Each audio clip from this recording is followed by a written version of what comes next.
have this another day, all of us here in good health, as we proceed for the second day of the 6th Technical University of Mombasa Multidisciplinary Conference and Innovation Week. Can you do something about the mic? So kindly, can I have a volunteer to have a prayer here?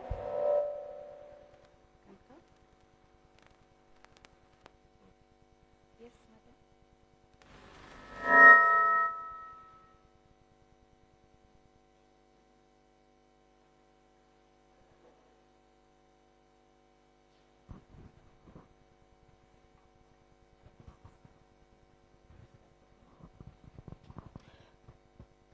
Good morning, my name is Bula Kioko. I am a part-time lecturer here as well as a student. So let us bow our heads and pray. Heavenly Father, this morning we want to glorify your name for your presence. Thank you, Lord, for bringing us, Lord, in this conference. I pray that, Lord, you are going to take over everything and you are going to enable all the participants and presenters, God, so that, Lord, we may be in the same spirit. We bless your name, and as we start, God, be with us, continue with us, and Lord, let us see your goodness at the end of the day. In the mighty name of Jesus, we pray. Amen. Thank you.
You want to say something, Miss BBA? As before we allow our keynote speaker come, we give you like 2-3 minutes.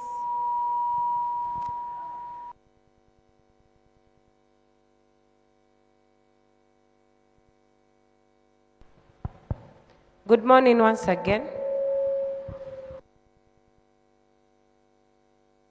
Day 3, and we're looking forward to have nice opportunities in terms of learning, in terms of networking, in terms of creating contacts. So I don't have much to say, only that yesterday we finalized our hackathon competition for Web3 developers, and they were awarded. Today we will have a final robotics competition at the back of the assembly hall.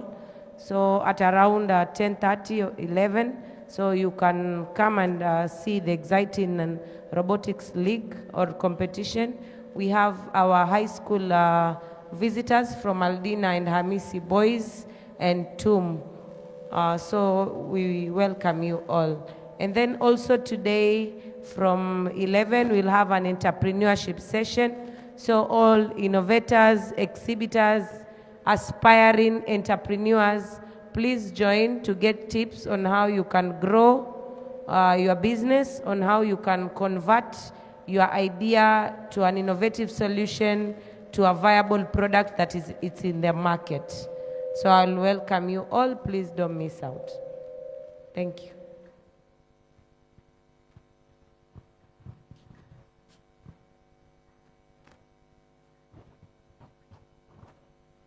So as they prepare to invite our keynote speaker,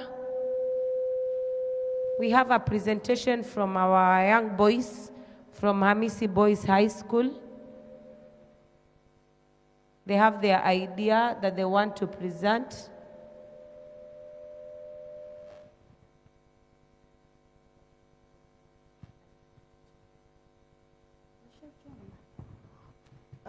Kindly, the controller there, can you give the rights to Professor Julius Manyala?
Okay.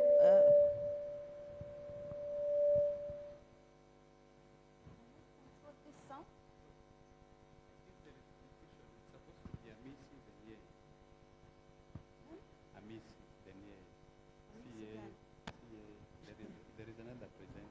Check 1, 2.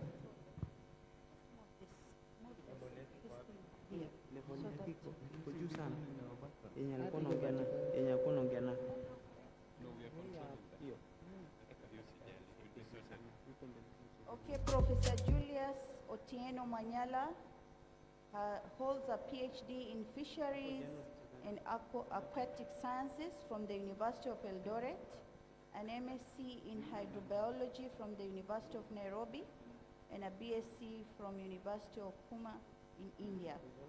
He has a vast experience in fisheries and aquaculture. He has worked in various institutions. His first employer was Kemfree, and now he's an employee of Jaramogi Oginga Odinga University of Science and Technology.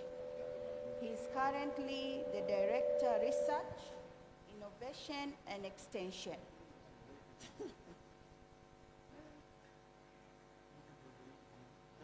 So we'll allow Professor Julius Otieno Manyala to do the keynote speech.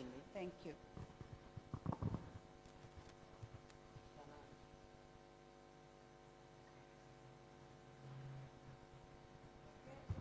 Prof, you can proceed. You can start. Can you hear us?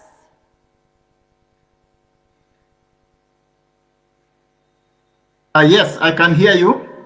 Okay, thank you. Can I proceed? Yes, please. Are you able to see the slides? No? Let me reshare. Thank you. Give him the rights to share. Okay. I have the rights.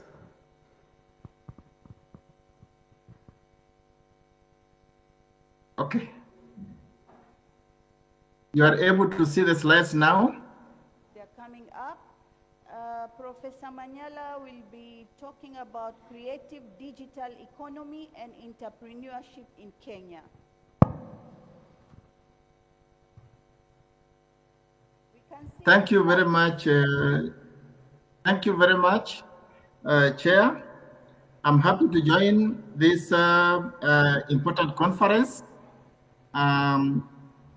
And I want to make a presentation on creative digital economy and entrepreneurship in Kenya. This is a very contemporary topic which has seen a lot of development and progress in terms of our daily business. As has been said, my name is Professor Julius Manyala, and I work for Jaramogi Oginga University of Science and Technology. Going forward, I want to give you the outline of my presentation. I will be introducing the creative digital economy, a bit of understanding the creative digital economy. I will then talk about some insights, then growth of the sector or subsector, and some key sectors that we have developed in the country in terms of creative digital economy. I want also to start by saying that the creative digital economy has shaped all the daily lives of people and businesses in this country. And also it has done this not only in Kenya, but also globally. Digital transformation of business environment has taken place over the last 10 to 20 years with great impacts on the issue of business environment and economy. In the 21st century, this is a sector that is believed to be creating jobs, especially for the youth who are highly ICT savvy. It has space for a lot of innovations due to the opportunities in development of codes, in development of mobile apps, and all the software you can think of. Again, it has improved our efficiency in doing business, not unlike the 70s when we used to walk literally to the bank 50 kilometers away only to withdraw a few coins. One of the challenges we need to address is that, is this creative digital economy really creating wealth for us, or we are consumers of this technology? And that could be a point for discussion in the future. How is creative economy, digital economy affecting our lives? We know that this is an activity that involves a lot of interconnections among the people, the businesses, devices that we use, and there are diverse devices we use in digital economy, as well as the interconnected data that speaks to this creative economy. This is a combination of technology, creativity, innovation, and business environment. One of the key focus of the creative digital economy is the use of different platforms that are available in all sectors of life, businesses, and social fabrics. The digital economy encompasses a number of industries. I've just listed a few. It is not limited to this. There would be much more than we can think of. And in almost every sphere of life, you can now use the digital space. I want to give you some insights on this creative digital economy. And you can see that it is related a lot to the internet penetration. By the standards we use for determining this internet penetration, Kenya has a 90% internet penetration, which gives great opportunities for even rural communities to engage in the creative digital economy.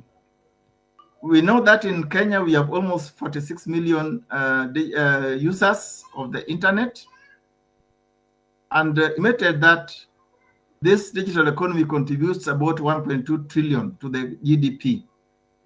But also in terms of the benefits that we get in terms of revenues, it stands at about 212 million.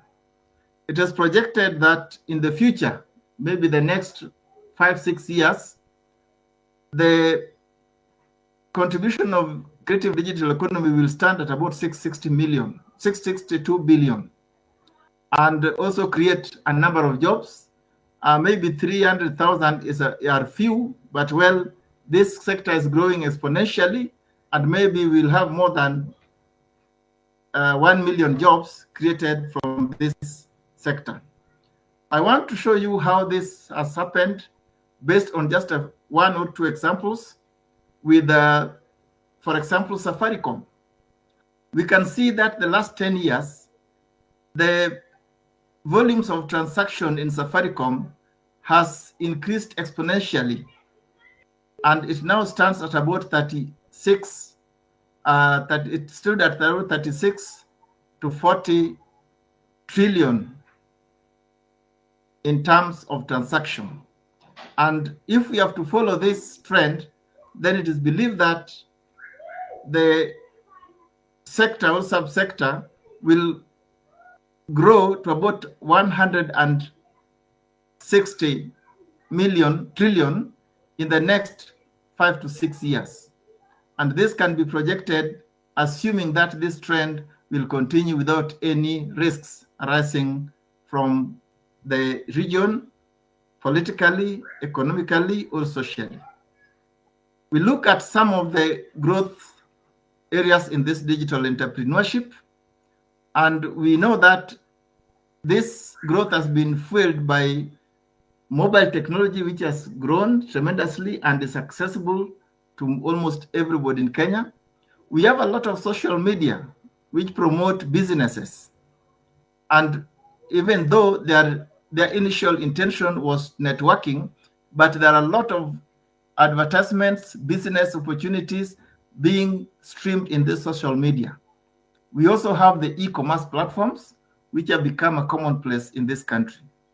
Internationally, we know that Kenya has been a leader with examples of the M-Pesa, with the Trigger Foods, which is a digital platform for farmers in terms of connections, in terms of retailing, in terms of supply chains, and in terms of goods and services. We have Brighter Monday, another innovation that is a leading job platform for those who are skilled. And also we have Wozi, a tech-driven marketing platform, which allows the youth to earn from the digital space. I want to look at some of the specific service providers and outfits that we have in this sector. Everybody knows about Jumia, which is an e-commerce platform established in 2012. This is a platform that allows specific transactions, goods, and services with over 5,000 vendors registered in the platform by 2017. Now it is believed that this number has doubled, and we almost have 30,000 users registered in this platform. It is one of the African tech startups that is listed in the New York Stock Exchange. So you can see the impact that our digital space and creative digital economy is creating globally. We also know that there are more than the digital economy contributes more than 7% to our GDP, and it is projected that it will grow by about 15% every year. And this is not a small sector, if you will see by the figures that we'll be presenting here. We have also Kilimall, which is also a digital transaction platform for e-commerce, and it offers a wide range of products in the market which you can buy online, and it can be delivered with connection from different logistic suppliers. This platform is expanding it is already in Uganda, and it has moved to Nigeria. It is a cash on delivery platform where customers pay when they actually receive the goods, and that creates a lot of trust in these transactions. We look at Sky Garden, which again is an e-commerce platform, and reported almost 400% month-on-month growth when it started. It has a basket size of about 39,000 million US dollars. The platform has risen tremendously. It had a lot of challenges, but by now, in 2022, it was purchased by another company that has made it to realize almost 250 million Kenya shillings in startups and e-commerce and transactions. We look at Masoko, which was launched by Safaricom, and this has over 200 vendors with over 20,000 products, and again, ranging from a variety of goods that you can buy online. This is one of the platforms that is closely linked to M-Pesa because it has the same ownership, and it makes it easy with the logistic companies to timely deliver the goods and services which are purchased on this platform. The Pesapal is one of the products that we have, which is a financial platform, and this is offering a lot of online payment gateways, both mobile payment and point of sale systems. When you go to supermarkets, you can see that you are purchasing from a wide variety of financial institutions are able to purchase using this gateway. Whether you are from any of the banks, you are still able to use the same platform to make your transactions. And this platform is linked now with both Safaricom, MasterCard, and Visa, which makes it an almost global entity with expansion into Uganda, Tanzania, Rwanda, and Zambia. This platform has raised almost $1 million in funding to improve its platform and expand to other areas in the region. Flutterwave is also one of the companies which was created in Kenya, in Nigeria, but has presence in Kenya and most of the East African countries. This, again, as you can see, has raised over 235 million in multiple funding rounds and has linked with the other partners like PayPal, Alipay, WeChat, which is Chinese, and serves in over 20 African countries. A transaction of 9 billion annually, making it one of the biggest fintech platforms and service providers globally. One advantage with this fintech platform is that it can transact in almost 150 currencies across the world. We move to Cellulant, which was founded in 2004, one of the oldest. It is a payment system that is designed for Africa. It has a transaction volume of almost $10 billion and is also linking with many international companies that offer financing solutions. It has now networks in East Africa with M-Pesa, Airtel Money, and MTN Mobile Money in Uganda. It has now partnered with Visa also to enhance its digital payment system. And as you can see, we are talking of billions of shillings and billions of dollars in these financial technology platforms and outfits. Now, what are the trends? The trends is that the total volume of, for example, mobile money transactions in Kenya reached almost 8.7 trillion in 2022. And it is believed that this has risen to almost 40 trillion in terms of transactions if you take all the mobile digital money payment systems. It is projected that it will grow by 5.7 in 2024, which is last year. So by now, it is good to take stock of how much has happened in the last 1 year. We expect that this financial technology startups will contribute about 50% of the Kenya's adult population having access to financial services, transactions, and tools. There are also equivalent investment over the years with almost 2 billion of funding every year in terms of digital financial solutions across the continent. There is increased adoption in business For example, we now have the mobile wallets, the digital payment systems that support a lot of SMEs to access new markets as well as to access financial services. We expect that 70% of the SMEs have been using digital payment systems, and this contributes to the digital economy. You can bear me witness that at the moment, you can pay for almost anything using M-Pesa transactions, including even vegetables in markets. We have digital lending platforms, which is another financial service that we have, which is based on digital economy. And these are microloans through mobile apps, which almost everybody can access. Tole, from the records, has issued almost 2 billion in loans since it was launched.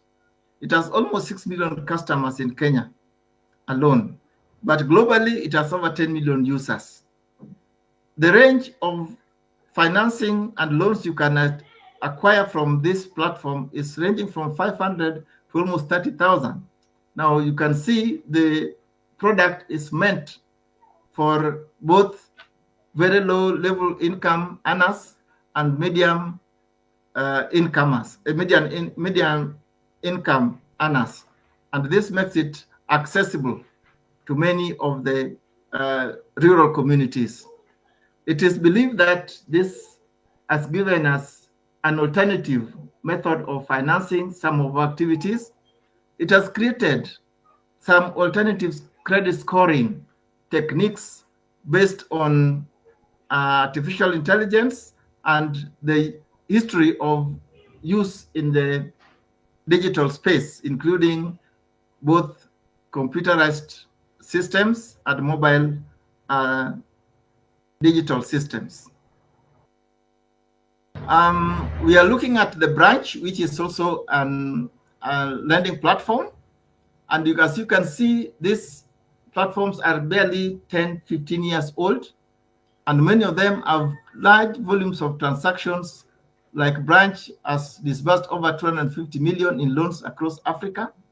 It operates in Kenya, Tanzania, Nigeria, and it has also over 2 million customers in Kenya alone by 2020. Probably now it could have even doubled.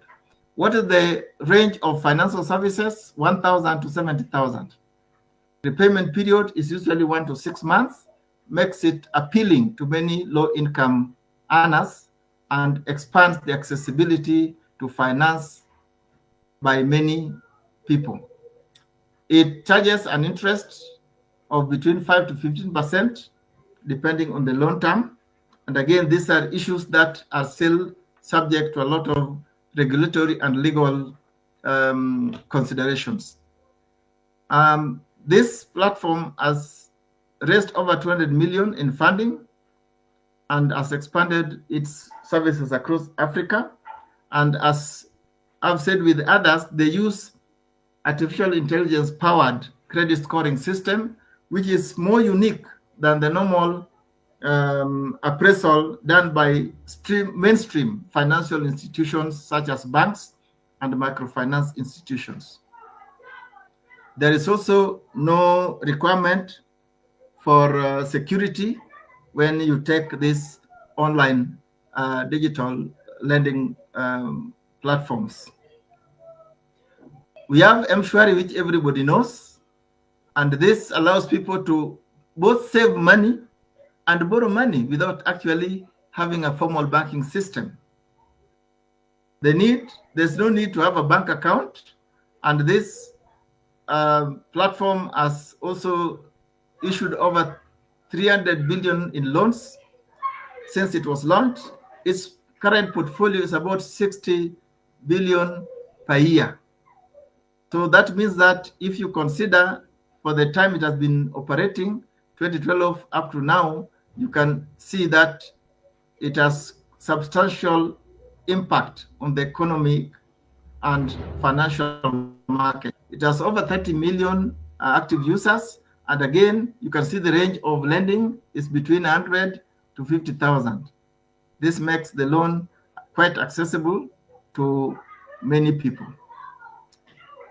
I can move to the next one, which is the trends. How has this industry grown? The digital lending platform. The digital lending platform has now been able to avail and disburse almost 50 billion Kenya shillings in loans annually through the most popular platforms like Tole, Branch, and M-Shwari. But you have other minor operators which also contribute significantly to this the digital financial market and lending platforms. The advantage of these financial digital lending sectors is that they are quite inclusive, because many people with very little money can still save and borrow money from these platforms. They therefore appeal so much to the underserved populations. They appeal to the youth, and mostly rural women who have small businesses can be able to access loans without having formal credit histories, securities, or without having banking infrastructure. What you need is a mobile phone and a good network, and you're good to go. These platforms offer alternative credit scoring, which is not typical of the mainstream banking sectors. Therefore, everybody can be able to access depending on your mobile and social media activity. There is mobile money integration. The mobile phones are integrated with the lending platforms, and this makes it easier for people to use without having to move physically to a physical location to access credit. There are issues of regulation and challenges. The sector is actually faced with a lot of regulations. For example, how do we regulate the interest rates in these mobile money transactions? Because it is also difficult to enforce these restrictions. There is also a risk of being indebted, because people can borrow very easily, and therefore you can end up with a lot of a lot of debts which you cannot be able to pay. There are issues of regulations based on the financial management legislations, especially from central bank, which has tried to regulate digital lenders and try to regulate the overexploitation of the borrowers. There's challenges how to promote responsible lending from these institutions and the behavior change in the borrowers. Now, the other sector is the cryptocurrency adoption in Kenya. We know that this, again, is something that is very difficult to regulate, but Kenya is one of the countries that is ranked fourth, actually, as the most cryptocurrency-friendly country globally. It uses peer-to-peer transaction volumes, which is a key factor in the amount of users that you have in these platforms. There are over 5.5 million Kenyans who own cryptocurrency, and this is quite a big number. And the main currencies are Bitcoin, Ethereum, USDT, which has become accessible even on mobile devices and several online platforms. The transactions that we are talking about are on the platforms that are provided by other service providers like Paxful and local Bitcoins. This facilitates transactions in Kenya shillings so that you don't actually have to deal in dollars. And this makes it very easy for people to buy and sell in these platforms. Now, we have a blockchain technology usage in Kenya, and there are good examples of this kind of technology based on digital space. This is a ledger that records transactions across many users, many computers. It is very secure. It is also transparent, and you cannot interfere with it easily. So this blockchain has been demonstrated. For example, our own Kenya Agricultural and Livestock Research Organization launched this blockchain platform, which was able to trace the products, was able to monitor the supply chain, and was able to verify where the products came from in terms of their security and safety. And this was working very well for both local and export markets. I also want to mention that as being in the fishery sector, there is a traceability system that was developed by the European Union for all fish exported from Kenya to the EU. And this as a barcoding system that has an online traceability that can be monitored on real time. Several other companies have managed to integrate their blockchain technology for trading, for payments, and product traceability, like I've mentioned. The Kenya government has then realized the need for this technology and has developed the national blockchain strategy, as well as the Kenya Blockchain and Artificial Intelligence Policy, which is aimed at exploring the use of this technology, digital technology, in many public sector life, such as service delivery, land registry, and digital transactions. And now everybody knows that many of the payments are made through the eCitizen. The blockchain land registry, I've mentioned it. It makes it very easy, transparent, and reduces the transaction time and fraud. We have a number of blockchain digital products, including tokenization of assets, where this is a digital asset which you can trade like any other asset, like the BitPesa or the other finance. The amount of transactions that we have realized in this country ranges in terms of $1 billion US since it was conceived in 2013. And we are talking of just 10 years, and you can see the amount of transactions that we are talking about. Now, the cryptocurrency trading platforms and exchange in Kenya, there are several local currency exchanges, which include the BitPesa, Kiberium, Kenosha Crypto, and Luno. These are some of the popular exchange platforms that allow you to trade in Bitcoin, in Ethereum, and all cryptocurrencies. The Luno, for example, platform launched this Bitcoin ATM in Nairobi, which allows users to actually buy and sell Bitcoins in Kenya shillings. So the need for accessing or buying dollars is being reduced by these creative digital platforms and outfits. We have global exchanges, one of which is Binance and Coinbase, which have expanded their presence into Kenya with a lot of active participation in public education, both on how to go about trading, buying, and selling cryptocurrencies. We have the regulatory challenges which I've mentioned. In 2015, central bank prohibited banks from processing cryptocurrency transactions.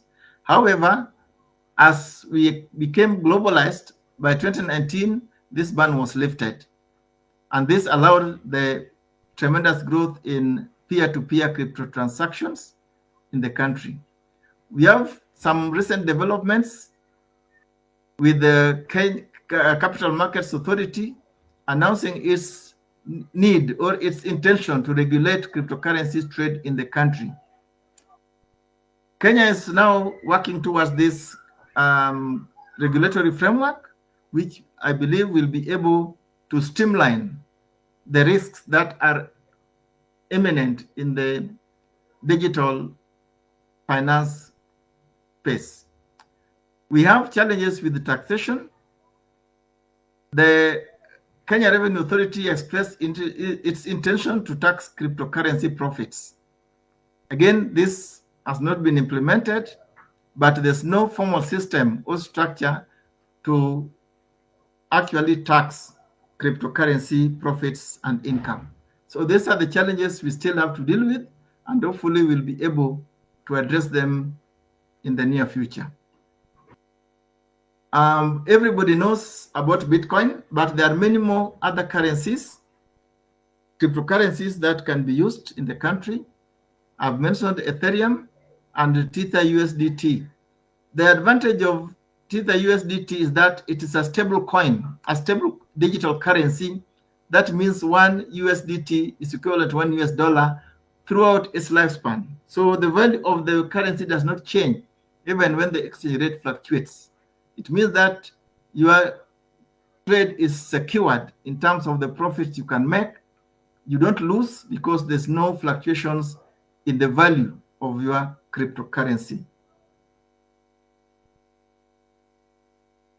What are the key statistics of cryptocurrency trade in Kenya? I'm looking briefly at 2021 to 2023. The total volume of trade was about $20 million in Bitcoin transactions in 2021.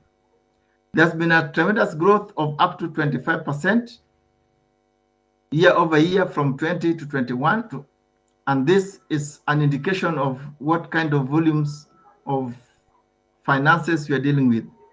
The blockchain projects has also grown in the terms of sectors like agriculture, land registry and finance, and has been demonstrated. We have figures that demonstrate the tremendous growth in this creative digital economy. Lastly, I want to talk about some of the potential policy regulations for a thriving digital economy. One of the options that we have in terms of policy is expanding the broadband access to underserved regions.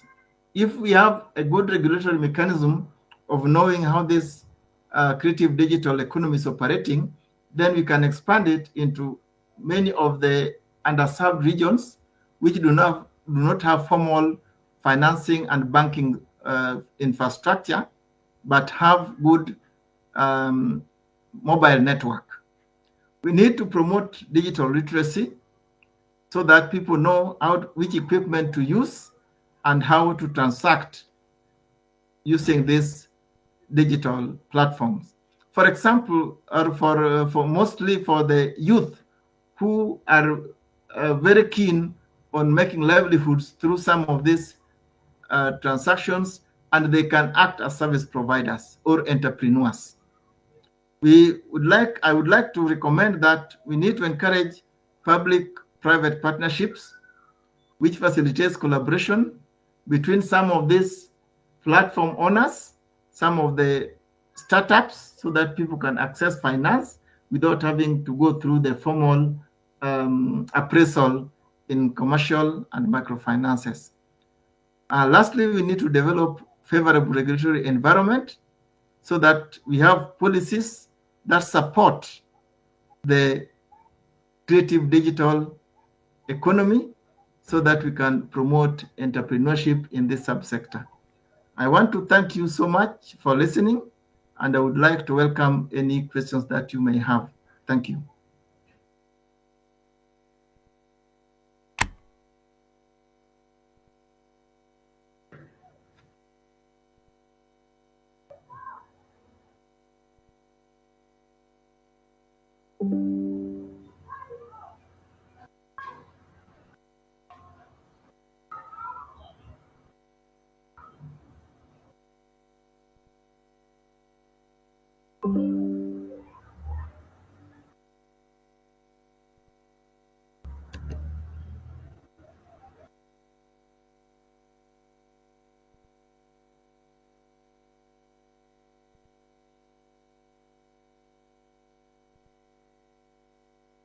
Chair, back to you.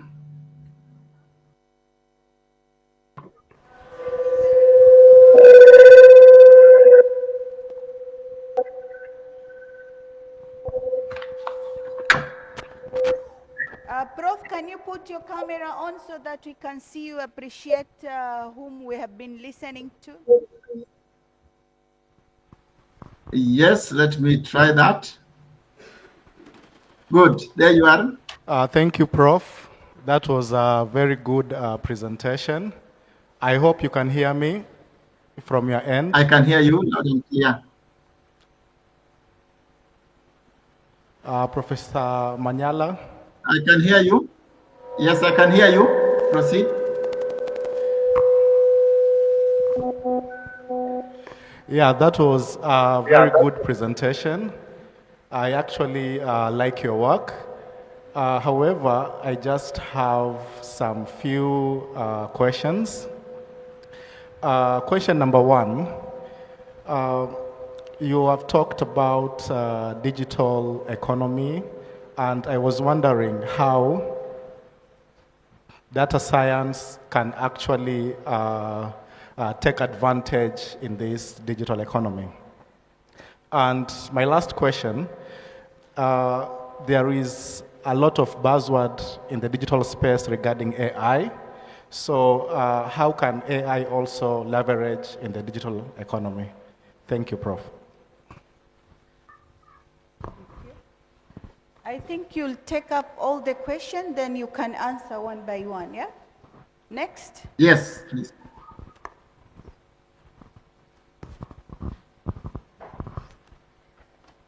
Yes, Prof. Thank you for that very good discussion about digital economy. It's very impressive and very informative. Thinking about cryptocurrency, blockchain is basically Web3, and there's total democracy, just like in Web2. People can even put in viruses, and there's no control. There's no one who controls the internet. So you talked about regulations, regulating and taxing. How will that be possible? Maybe you can think through that. Thank you.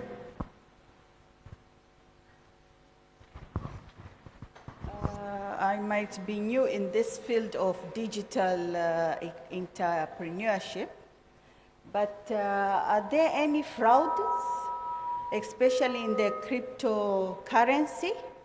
I've been hearing about bitcoins.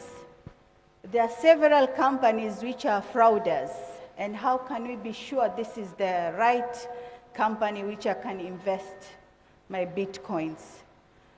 So far, I don't trust in them, especially securing your money with bitcoins. Number two, I can say I've never seen a digital platform which is very safe. I've been using PayPal, which is very safe internationally. I can buy things, I pay for publication and many other things. Do we have one which we can trust within Kenya? That's my question. Thank you. Thank you. Okay, thank you, Prof, for that informative work. My question is one on you've mentioned about the digital lenders, Tala branch and the rest.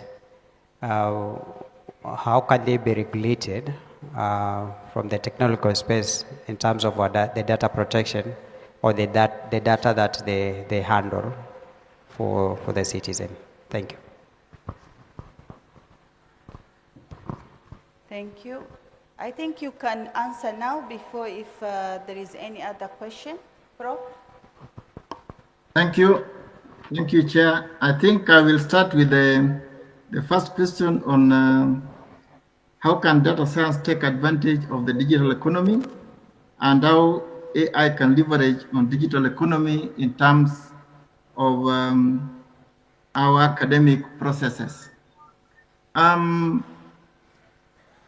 I deviated a bit from going into the academia and research because the level of digital economy required in research and academia may be slightly different.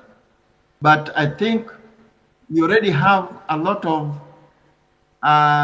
digital influence in our academia and research. For example, I believe that many universities have now adopted the online delivery of many of our curriculum. And this is provided by, for example, the Kenneth that we are using now. We know that some people use Zoom.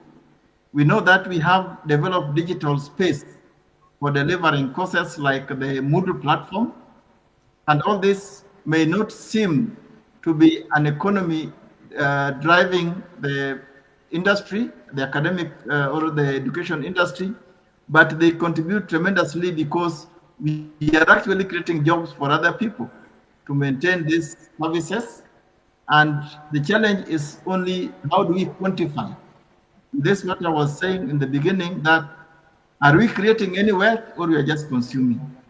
So that's something that should be considered seriously in terms of our policy framework and in terms of how to regulate the service providers.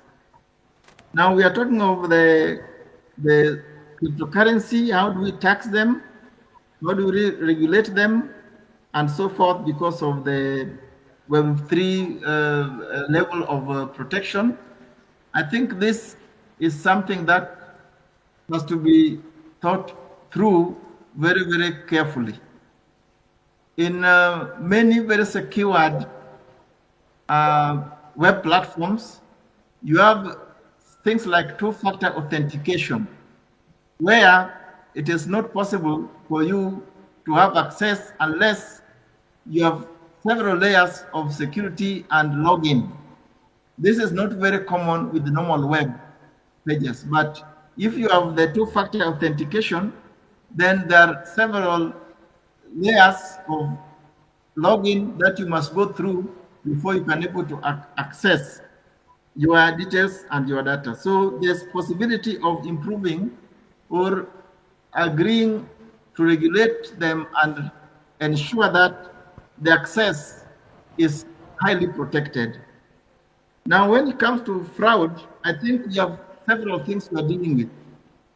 Many of the fraudulent transactions are done by scammers. It is very difficult to identify who are the scammers and who are not scammers. Even companies that can be registered, but they're actually scammers. So one of the issues that the government must, or the regulatory framework would involve some formal recognition of all these platforms and companies that are dealing in cryptocurrency. Just like registering companies in Kenya or any other country, there need to be some formal registration of these companies through a gateway that can allow them to operate within the country. Of course, these gateways, many of them are not regulated within our jurisdiction. So that's one of the challenges that we have in terms of regulatory framework. I want to say that the digital platforms like PayPal are very safe, but you should also know that actually you can link PayPal to the M-Pesa, and you can transact through both as if you are doing one transaction. So these are some of the opportunities that we have to secure the types of digital space that we have in terms of financial services. Regulation for Tole and branch will follow the similar arguments that we need very strong policies. We need regulations that actually do not hinder but promote the use of these spaces. We know that the Central Bank of Kenya has a lot of regulatory implications in terms of financial market, and maybe this would be extended and find ways that they could be implemented. Sometimes it is easy to make this regulation, but sometimes it is very difficult to implement them because of logistic challenges. So that these challenges must be thought of very carefully before you can even think of making those regulations. You know, we have so many regulations. We are in paper, but can be implemented because of the challenges in there. So these are things that live with, and we learn from our mistakes. Otherwise, thank you for those questions. I think they are very much thought-provoking. Thank you, Chair. Okay, thank you. A big clap for Professor.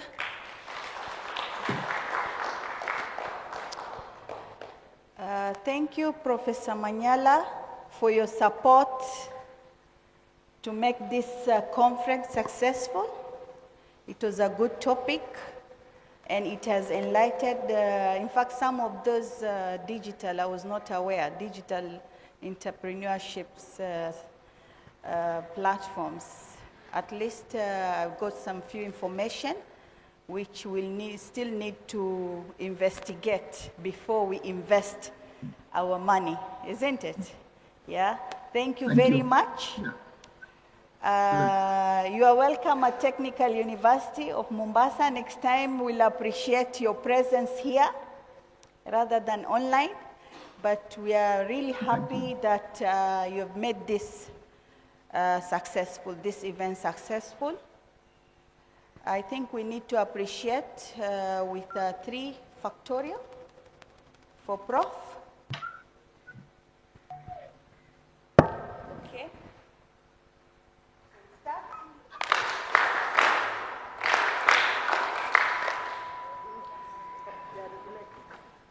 Okay, thank you very much, Prof. We'll communicate. All right. And you have our greetings from our Vice Chancellor. And she's very happy that JUST has participated in our 6th Multidisciplinary Conference and Innovation Week. Thank you very much. Thank you very much. Be blessed. Have good deliberations. Thank you. Okay. Okay, bye. Bye. So I think apology, we had a delay in starting. That's why we had to start with Professor Manyala before do the commissioning of the Manuscript MSS, yeah? Manuscript Submission System. So we'll proceed to that. It's one of us and with a team member who came up with the MSS. We have been doing it manually, submitting abstract manually. That's why you can even see there is no regular formality of how this abstract appear. So at least now, even reviewing it will be very easy. And we also have, during the same system can be used for our internal research calls when we tell people apply. At least even review can be online. The reviewer can review it and we can see it from other side. So digitalization now. We are moving out of paperwork. We are moving out of long processes. So we are engineering our processes. Okay. Now we'll allow Dr. Kevin Tole. You'll give a brief introduction before you do the commissioning. Thank you. Yes, good morning. My names are Tole Kevin. I am the ICT Secretary of the Committee of a Multidisciplinary Conference. But before I start, I'll take only 15 minutes of your time. So I request all of you to stand. I want to see everyone smiling. Yeah, so we are going to sing together. We sang this song yesterday during the dinner party. So it's a song that you know it. I will start and then you follow me, okay?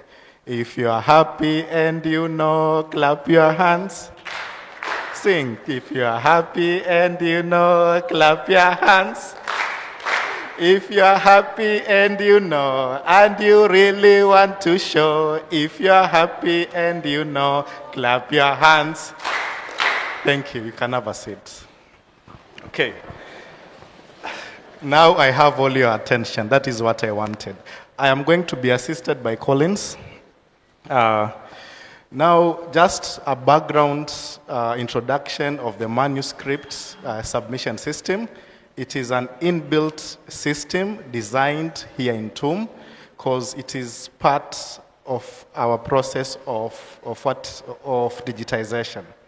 Okay, yeah, so at the moment right now we are commissioning. Of course, there is a team where we sat down and I was in charge of that team. And I'll not mention everyone, I'll just go directly to the technical part of the system. Coming next year, we shall be able to submit our abstract online without doing the manual paperwork. Okay, so regarding the system, just a background story of the system. Coming next year in the Multidisciplinary Conference, you will be expected to submit your abstract online, and after submission, you can track the status of your system. So without further ado, I shall start explaining. Maybe you can go to the website of the Multidisciplinary Conference. That is where you start. Okay, that is our website. Okay, how do you get to our website? You click tum.ac.ke. So just start from there. tum.ac.ke. Okay. Thank you. That is our university website. And then at the top left side, you will see 3 menu tabs. So you select Multidisciplinary Conference. So you go there and click. That is when now our landing page of our conference is.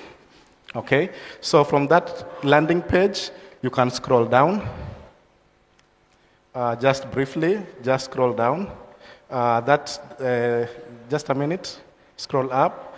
Those are our conference executive committee, and VC is the Vice Chancellor, Leila Abubakar, and then followed by the DVC, ARE, DVCFP, and Professor Rapma. Scroll down.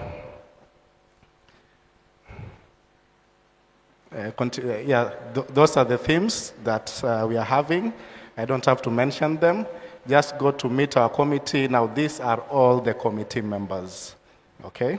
So, without wasting page, once you land on this page, you can go and there is a menu tab on front where you can log in. This is an open system. If you are in America, you are in any part of the country, you can register as a user. Okay. Let's go to the login page. Yes. Create new account. Okay. Here you make sure you have your email. Okay. You can use your official email. You can use Gmail and Yahoo as you create your own account. So we already have an account, so I don't have to do that. So I will just sign in. Remember, I am coming in as an author, as a researcher. Okay. So I will log in into the system. And then as a user of the system, that is what I am going to see. Okay? So when you want to submit an abstract, you go to the button of, okay, there are different menu tabs there. There's the dashboard, submit, submissions, and switch roles, if you're a reviewer, and so on. This system has 3 modules. The first module is an author. The second module is a reviewer. Then the third module is PRI admin. Okay? So we shall look the module of only the author, then the rest, because we don't have time, we shall look at it later. So we can, when you want to submit an abstract, you go to the submit button. You will see there are 2 calls there. Now we have the 6th Multidisciplinary Conference, and then on the other side we have the research proposal. So you select the 6th Multidisciplinary Conference, then you select submit an abstract, then you will have this page. As an author, you will have to fill your details. I don't know if it is clear, if you can see. The first name, the middle name, the surname, maybe you can fill it very fast. The email, institution, and department.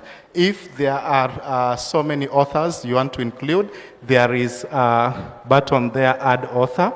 We are not going to do that right now because of time, so let's assume I am the only author. So have you filled?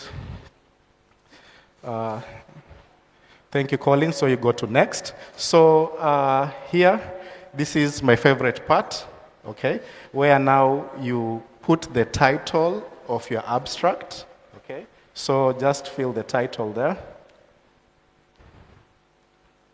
And you'll have two options, either if you're submitting an abstract or a poster.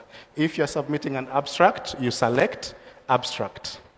And then now, as I've said, that's my favorite. You select the theme, you can select any theme, food security. Then at the abstract level, we have an AI function where you don't even have to type. You can select the microphone and you can talk, where your words can be translated into text by the system. Okay, but we are not going to do that because of the echoes. It will take a lot of time, but that is what we have. You can just talk. This will also help the disability people who don't have maybe hands, they are able differently. They can use that function to write their abstract. Okay, so just copy paste. After putting in your abstract there, you'll have a maximum number of 5 keywords, okay? You can put 2, 3 to 5, and then you can separate them with a comma. And then after you have completed, maybe you can add a paragraph at the abstract so that it looks, you can add a paragraph. Just select any words. So when you're writing your abstract, you'll have your menu tabs there. You have bold, italics, underline, subscript, superscript that will assist you to do what? To write your abstract. You can also copy paste your abstract from where you have written it and just insert it there. So this is just for the demo. So click to next. Okay, so your next step now, you will have a preview of what you have submitted. Okay, so before you go to the next level, you will check clearly how your abstract display will look like. If the title is well written, your author name is there, then your abstract and keywords and the theme that is down there. In case if you want to do corrections, you'll go back to the previous step and correct. So now we are assuming that you have written it very well. You'll just go to next. Okay. And then it will give you instructions that if you have submitted, you cannot make any changes. So let's proceed. Submit. Yes. So that means now you have submitted your abstract, you have done your part, and now you can track it in the submission tab where there is submit and submission. Submit abstract. Okay. Those are the abstracts for this particular user who has submitted, where now you can track whether it is under review or it has been accepted or rejected. Okay? Yeah, so now as a user, as an author, that is where now you will see the comments. Okay, so without wasting time, before I finish, and I just want to welcome questions from the audience. If maybe there's any clarification you need, kindly feel free to ask me.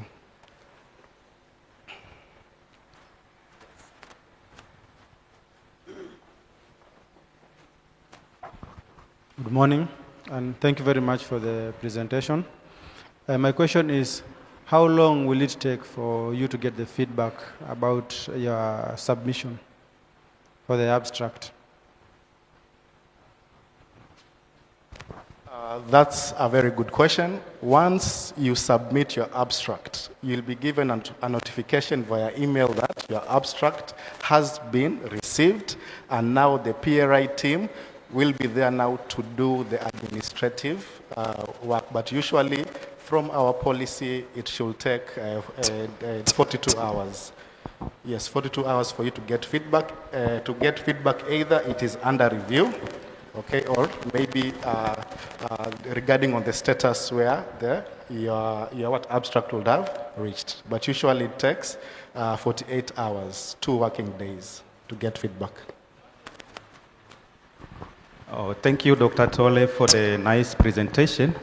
My question is it possible to submit an abstract in the form of a video or image? Okay, thank you. Thank you, Dr. Sher. At the moment, there is no that component in the abstract, but that is a very good idea. We shall add that feature there. Yeah, thank you. Yeah. Yes, okay. Thank you. So, my name is Jonathan Metet from HR, also the Disability Inclusion Champion for the university. So I wish to commend this system is a very good one. First, on the issue of the video, that one can also be able now to assist the deaf, so that they can now be signing, then recorded, and then somebody now will interpret, and then you can take the text. Yes. And also on the voice, it will assist those who doesn't have the upper limbs. Maybe they was through amputation, or maybe congenital. They were born that way, so it will be a very good system. Also, once integrated with our website, which we also have a disability menu, is also assist those who are visually impaired, because it will activate the voice. Thank you. Okay. Thank you, Mr. Metet. Who else? Any questions from anyone? Mr. Assistant.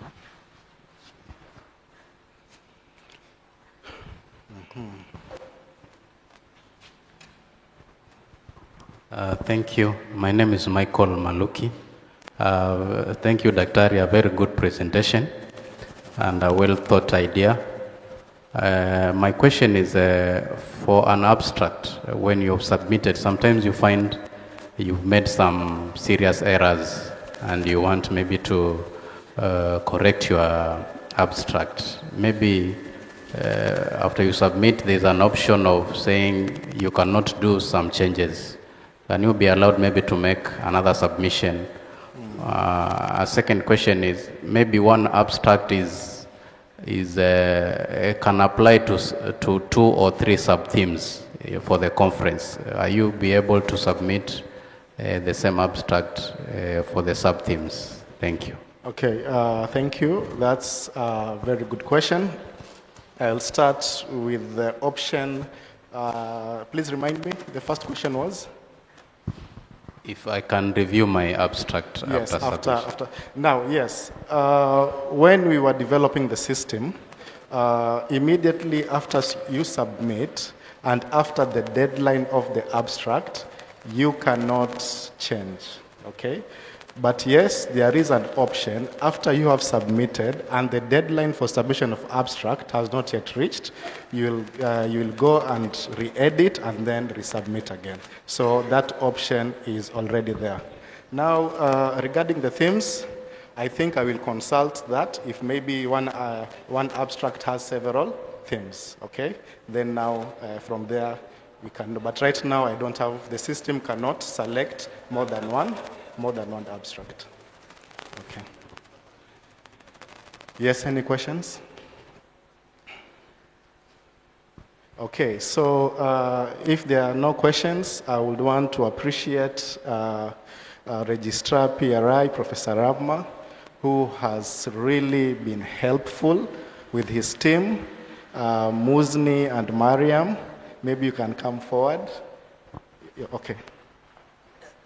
Just one question. Is it also linked maybe when somebody submits, if there is any payment to be done, it auto-populates or something and then you do payment?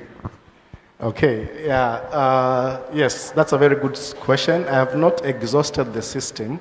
However, once your abstract has been accepted, okay, that is when now you will upload your final paper, manuscript, and you will be prompted to pay via M-Pesa. Okay, so we cannot go through all that because now the reviewer, there's the reviewer stage, the acceptance and so on, but there's that option.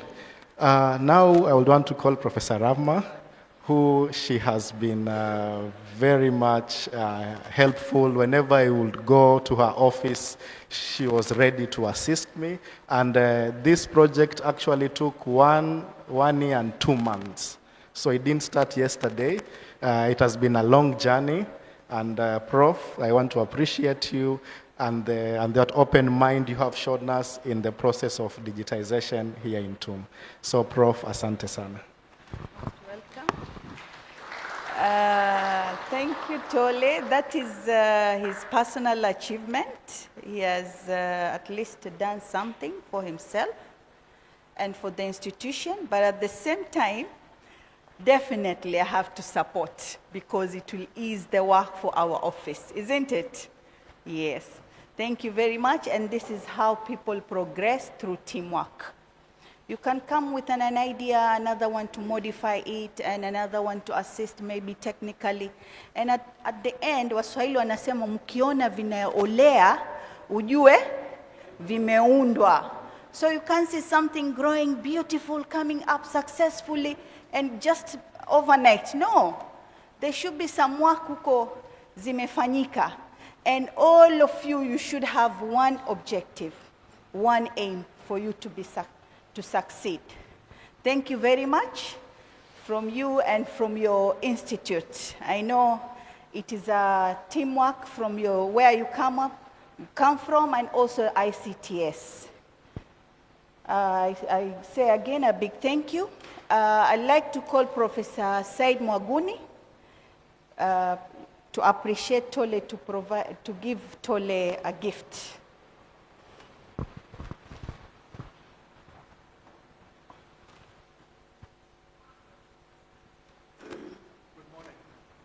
Morning. Okay, the team members, anataka support from the team members as he's speaking the gift. Team members, the PRI, I know they engage also students. I think my group, okay, I'll present the PRI.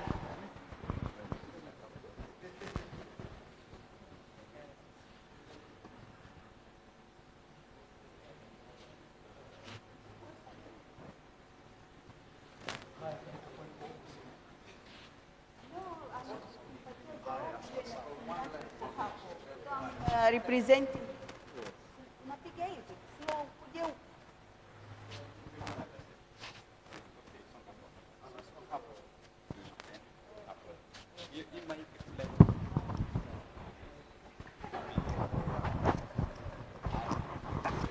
Thank you very much. Thank you very much, Dr. Tole. Wonderful. Smile for the camera. Thank you. Thank you. So,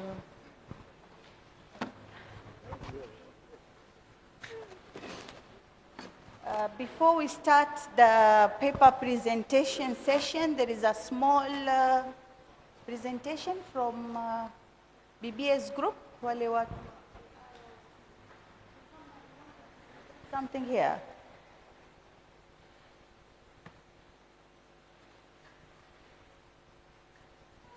We have our young scientists. I believe the next institution they're going to join is Technical University of Mombasa, isn't it? Okay.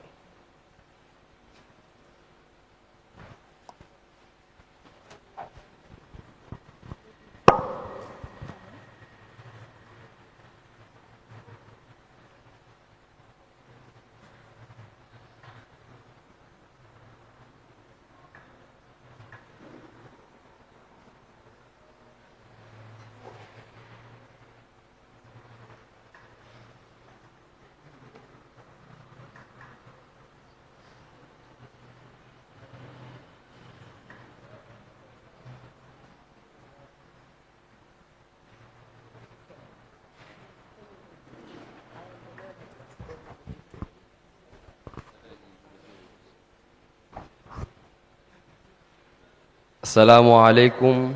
Good morning. My name is Jamal Abdullah and I'm from Hamis High School. Assalamu alaikum wa rahmatullahi wa barakatuh. My name is Ayman Isa. I'm a student at Hamis High School. Me and my colleague thought of something a rough idea about an application that is going to help us solve our legal problems. So we came into conclusion that we created an application named Mizani, which is still under development. So we are going to provide a simple structure of our idea. So onto the introductory slide, Mizani is an AI-powered legal assistance application. This is an application that is going to help us solve our legal problems through streamlining the legal processes. We have this statement that we are told if you cannot afford an attorney, one will be provided for you. All right. But around the courts, especially in Kenya, most of the times we are provided with attorneys which at the end, they are not that concerned about you actually getting your justice. So it came by as a victim who approached me and told me that, the legal system has been having these problems ever since. So I created an app called Mizani. Mizani is an Arabic word that means my scale. So, on to the next slide, please.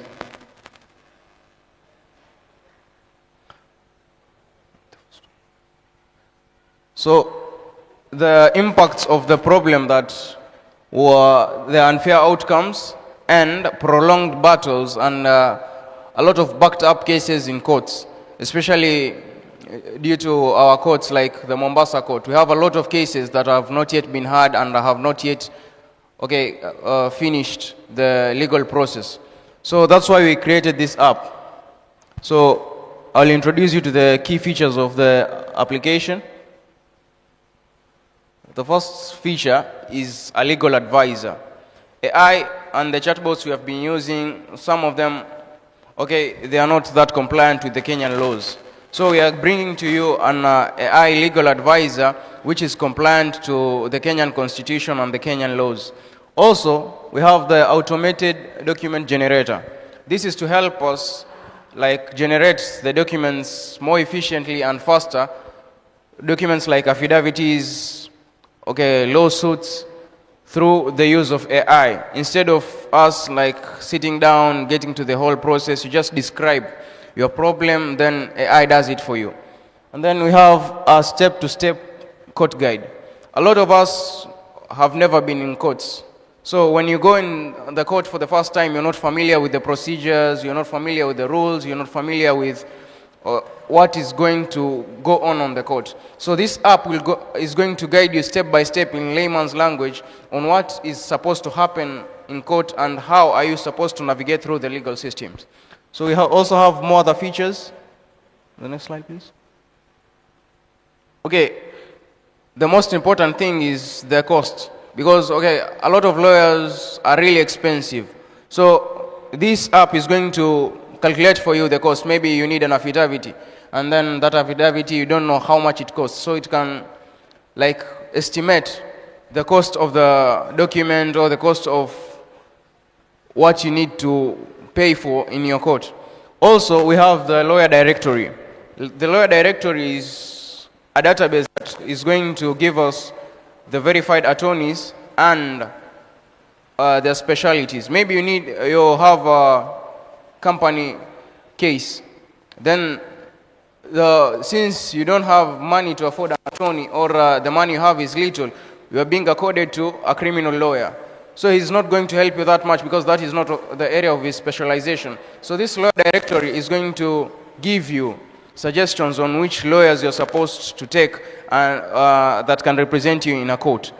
The last feature is legal resources are also available offline.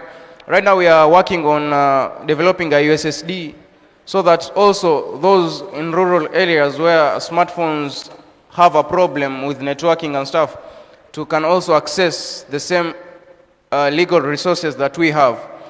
Things like the constitution, legal services can be easily accessed. So these are the key features of the app.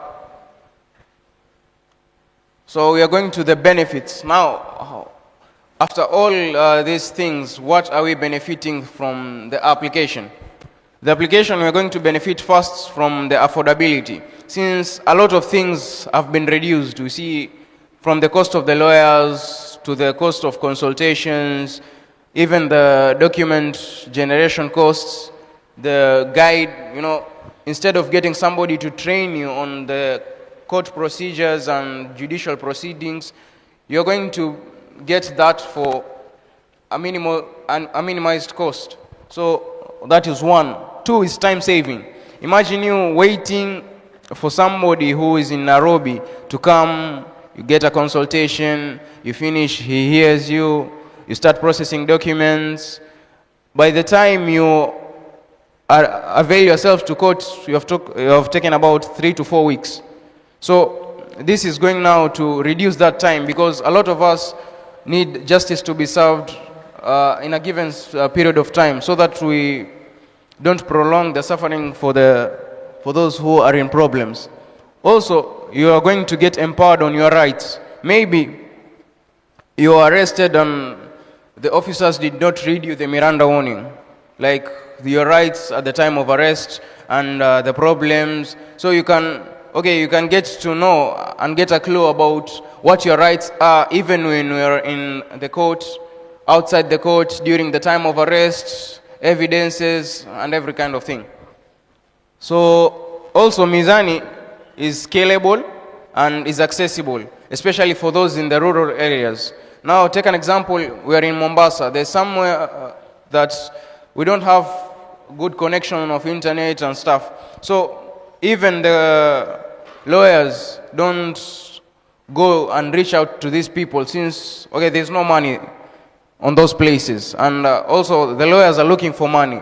So this app is going to help those also from the rural areas to access the same services under the same costs as we people of the urban places.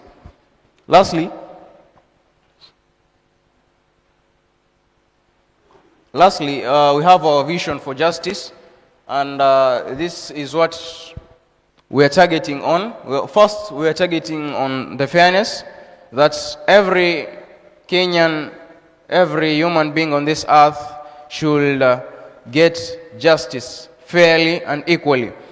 We also have a vision of efficiency, since we need to save on time, because time is one of the assets that are really important in our day-to-day lives. So if you're going to waste it on some legal processes, it's not going to be that good. And then we also have a vision for confidence, because now confidence comes in to the point where now you go into court, you are confident that I have a competent lawyer who is going to represent me in the court.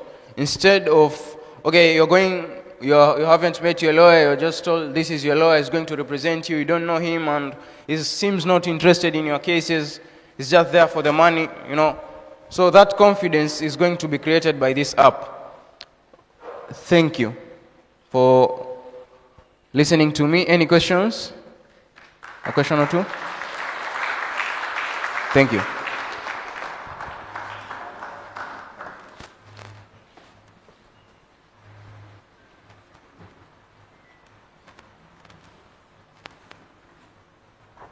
Let us give our young boys a good round of applause. That was good work.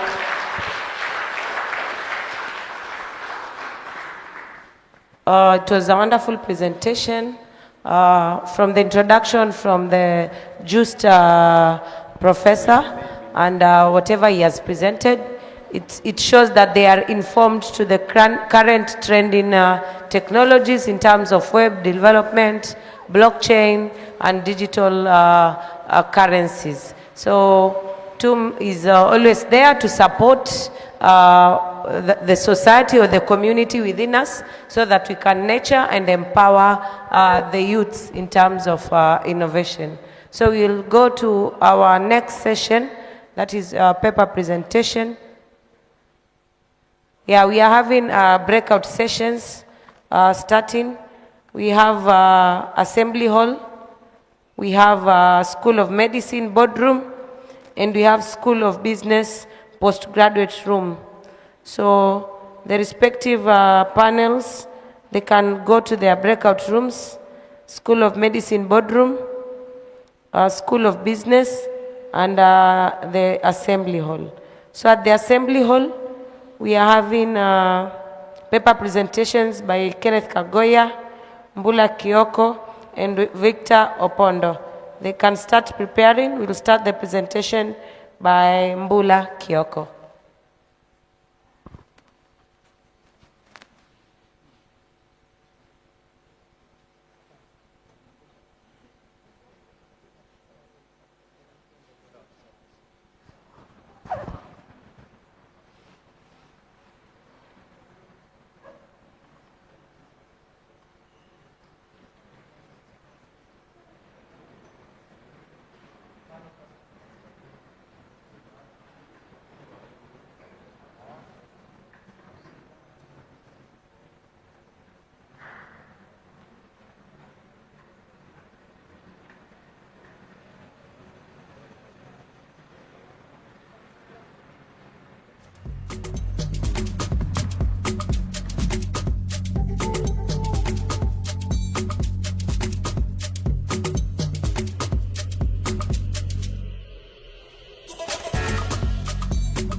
Uh, 10 minutes. There is, for those who have come very early, at the tent, you can have tea. We are breaking into various sessions. There'll be a session here. I think you can get tea and then you join BBA for those who are doing hackathons and blockchain and the rest. And for those who are doing paper presentation, to come back here in 10 minutes, go for tea. So we'll have 3 sessions, one here at the Assembly Hall, one at the School of Medicine boardroom, and one at School of Business boardroom. Okay. For the School of Business boardroom, chair is the Dean and Charles Kamau. I've not seen any around. Okay, then we have for Assembly Hall, I see Dean Bachani here. Then we have for the School of Medicine is Dr. Suleiman Mzee and Tadudi.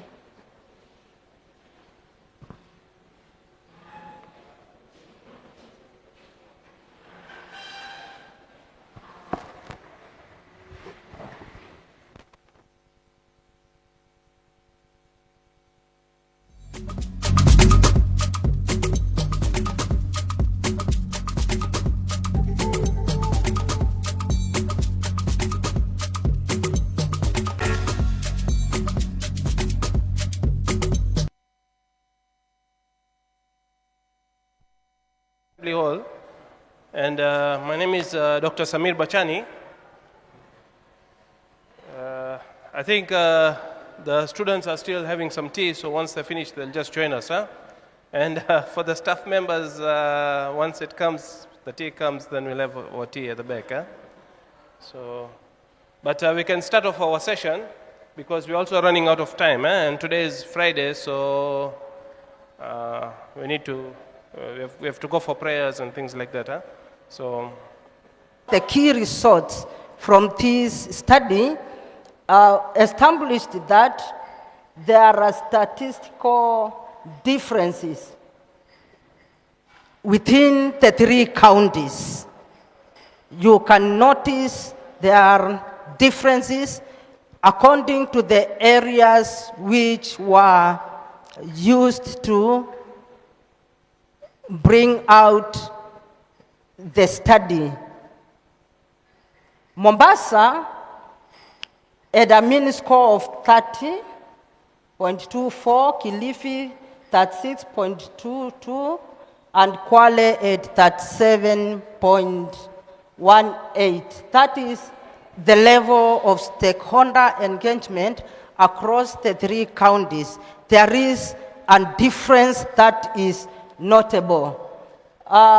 This is the summary of the key areas which were studied, and the results show a cumulative percentage. This percentage I earned from the agrees. The strongly statement was to establish whether the providers are, water service providers are engaged during the planning and decision-making processes. You can see the cumulative percentage.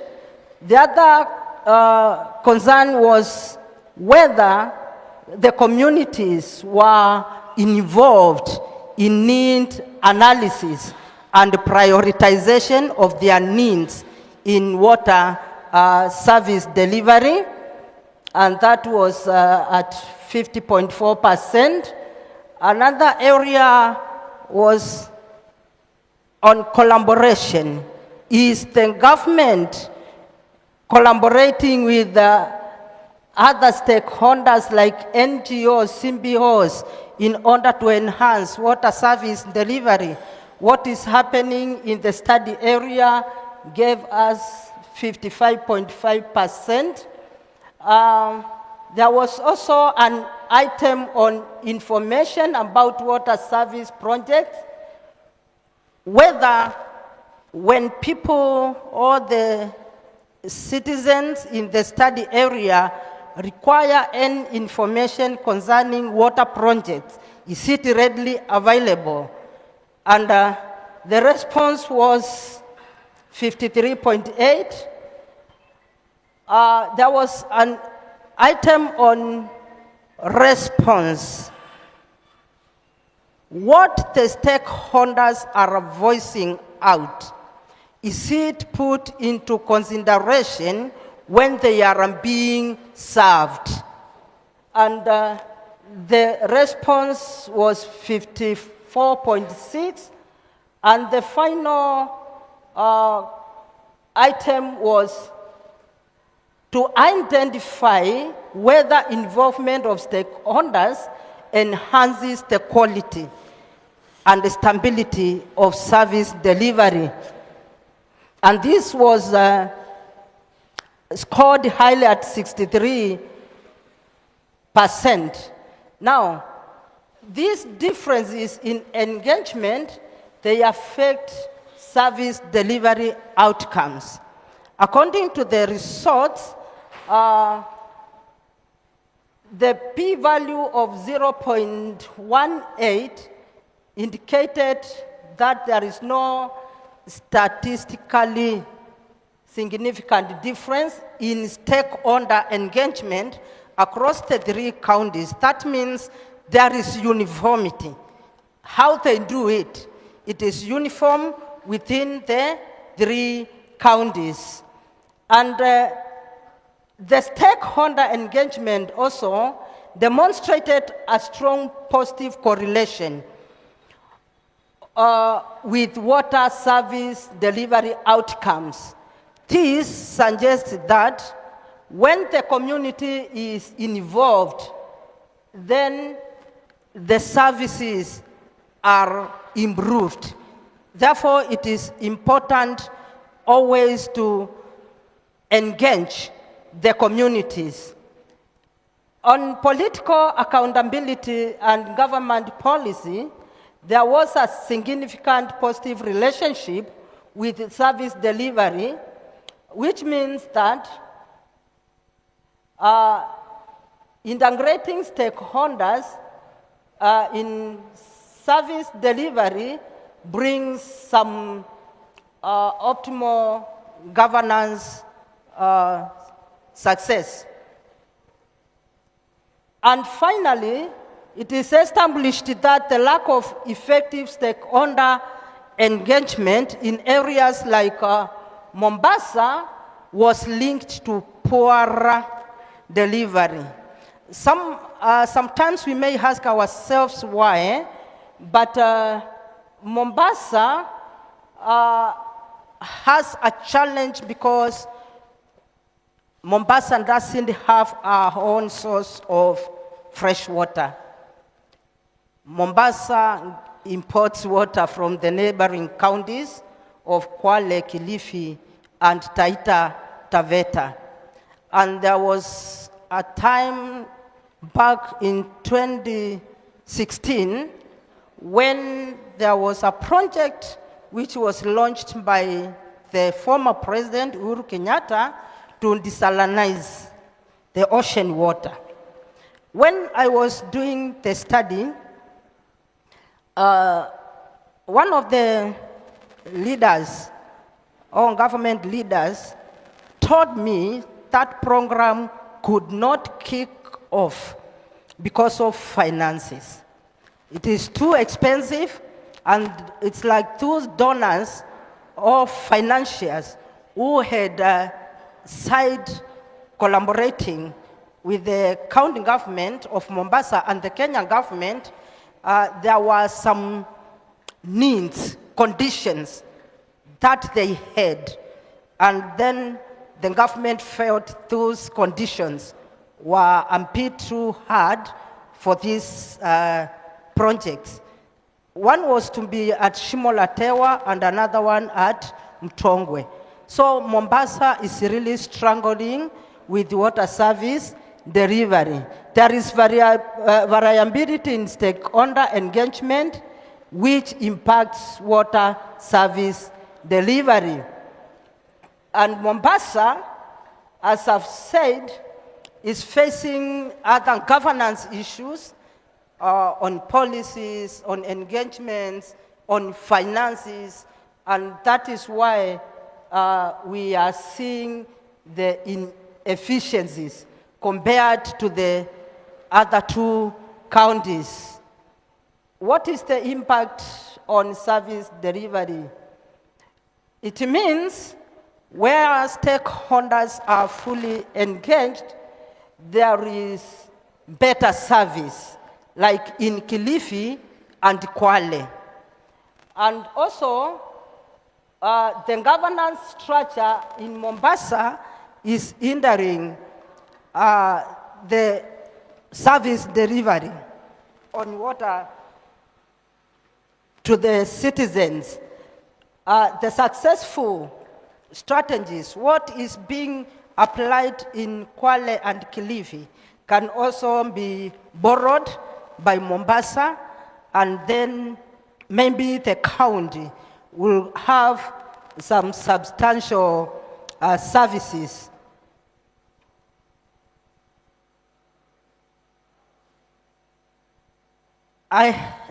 In the study, there was some information to the recommendations to the policymakers. One, where the service delivery incorporates all stakeholders, it means there should be enhanced collaborative frameworks. So the government and the service providers, they are supposed to bring on board other agents, other agencies to support service delivery. When there are clearer communication in line with policies, the halogenated compound to replace the halogens. But the challenge is it works at a low potential of -1, and we know that whenever you need low potential, you need a lot of energy in terms of electricity. So, and when you use electricity, you end up doing electrolysis of water. When you electrolyze water, you end up forming other organic compounds which are not desired. So that is why now we need to use the nanocatalyst silver in its lowest size, because it is more potent. So how do we synthesize silver? In this study, we did synthesis of silver using sodium borohydride as a stabilizing and reducing agent, and we use ethylene glycol, and we also use aloe vera extract, which is the green synthesis. So we were comparing between these three, which one is more potent, which one is more efficient in terms of reduction and stabilizing. So silver nanoparticle has been used as the catalyst for selectivity of the active site of this halogen. So as from the results, we identified that there's actually no activity when we used aloe vera. So there was no reduction. But with ethylene glycol, there was good reduction, almost the same as sodium borohydride, although we couldn't focus so much on ethylene glycol because we needed to use high temperatures, around 80 degrees Celsius, for us to be able to achieve the dehalogenation. Although sodium borohydride, the dehalogenation could happen at room temperature, normal lighting, normal room conditions, we are able to achieve a very good dehalogenation. From the red line indicates the reduction of diclofenac. So we tried diclofenac because it has two chloride molecules. So sodium borohydride and silver nanocatalyst showed potential for reduction of diclofenac with around 50% reduction. So there are two usually organic molecules are divided in some stages. We have the aromatic organic molecules, we have the olefinic organic molecules, and we have the aliphatic organic molecules. So we studied silver nanoparticles and the aliphatic organic molecules, and we identified that it was very, very efficient. The mixture between silver and sodium borohydride could do almost 100% reduction of aliphatic organic molecule by just a few minutes. Same as brominated compounds. So both chlorinated and brominated compounds, the silver nanocatalyst was able to reduce it up to almost 100% reduction. So we also tried with the olefinic molecules, and we used the PCE reduction. So as you can see, the tetrachloroethylene, we managed to achieve 100% reduction by using of silver nanoparticles as a catalyst when reducing using sodium borohydride. So we went further and tried bromocresol. Bromocresol is a quite big molecule, and it contains 3 aromatic benzene, 3 aromatic rings. So we realized that the reduction was quite small, and this could be because of the aromatic ring could be probably deactivating the catalyst, making it not to proceed further. So there is more room for research, and we're able to understand why is the silver nanocatalyst being deactivated. So this is the reduction of diclofenac. So we were able to achieve 50% reduction by use of sodium borohydride and silver nanocatalyst. So although the reaction was very slow, and it took 1 day to be able to reduce it up to that 50%. So still more studies because of we couldn't have the pure diclofenac. So we were using the drug. We are extracting the diclofenac from the drug and trying to reduce it. So could be maybe interferences from the drug itself, the binding agent from the drug, which were causing it not to have complete dehalogenation, or the reason why we are getting around 50% dehalogenation. So thank you very much. I think that's the end of my presentation. Yeah, thank you. Thank you very much. Any questions? This was a very interesting presentation. Huh? I think you work for the government chemist. Yeah, I work with the government. Yes, I do work with the government chemist and I'm a student here. I'm doing a Bachelor's of Technology, Analytical Chemistry. Thank you. So, yeah, he's a chemist by profession. Huh? So that is why you see all this. The question that I wanted to ask you is, out of all these different compounds, catalyst, which is the most expensive and which is the most cheapest? The cheapest is copper. The most expensive is palladium. But yeah, we use palladium and copper, but the most potent is silver. Yeah, that has shown cost benefit, so I'd go for silver. Yeah, silver is the best. Yeah. Thank you. Yeah, thank you. Thank you very much. Huh? So, anybody has any questions? Okay, let us give the presenter a clap. Huh? So I think we come to the end of this session. Huh? So, yes. No, ni 11.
What made you think of doing this? Is it the CBC you are learning in school? How did you learn to connect these batteries? How did you learn to connect the motor and then test it in water and found that it is an electric boat? How did you manage? When I was small, I liked to open things and look inside. Now I can see how the battery works and the motor. When I found that a toy car which uses a remote, if you make it go in front, the wheel moves. That's how I found the motor can move and the connection with the battery. That's wonderful. What do you want to be when you grow up? Medical engineering. That's wonderful. Would you find yourself coming to study in TUM? Have you heard about TUM? What do you hear about TUM? My cousin learned here, but now she already graduated. Which course? I don't know. So how did you find out that you are having an innovation week and you came here? How did you come here today? I found one of your TUM students. When I was testing it outside, he saw me and he called me to check how I made it. Let us give this young boy a good round of applause. He's an upcoming engineer in making.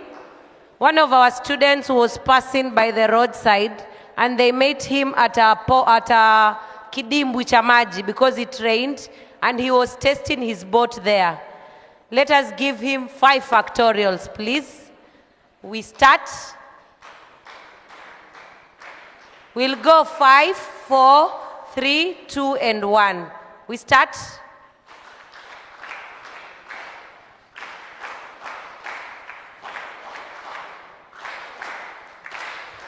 Congratulations. We are going to assist you so that you can grow, and we'll nurture you so that you can be the engineer you want to be. You can have a seat. This is wonderful. The conference is making change, and the conference is changing lives and generations, isn't it? We have high school students here. We have received a guest from junior primary school. This shows how wonderful or what impact TUM is going to make in our lives. So as we wait for the panel chairs for the paper presentations, we have guests from Swahili Pot, and they have a small session on entrepreneurship. We are requesting all our exhibitors or innovators in the tent to come to the hall so that they can benefit from this. I'll welcome Arafat Mukasa from Swahili Pot to take us through the session. All exhibitors at the tent, please join in, and I'll request us to move forward. Let us fill the front seats so that we can start our session, please. Those at the back, please come and join us at the front seats. Is it possible that I load my PPT? Yes, just there. Give them. Please move forward. Those that are outside, kindly come to the hall. Exhibitors,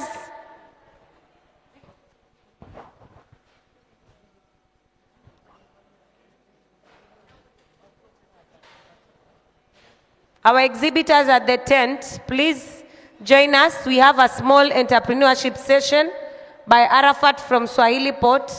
It's going to help you to commercialize your innovations or your ideas as we wait for the panel chair, Dr. Tole and Egesa.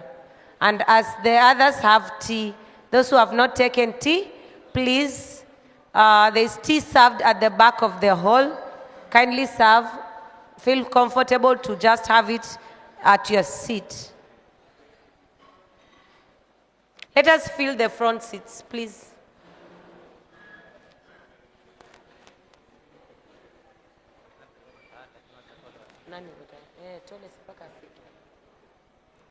Please fill the front seats. Mwanzia, come to the front seats, please. Call all the exhibitors and innovators so that we can have the wonderful entrepreneurship session by our sisters and brothers from Swahili Pot Hub.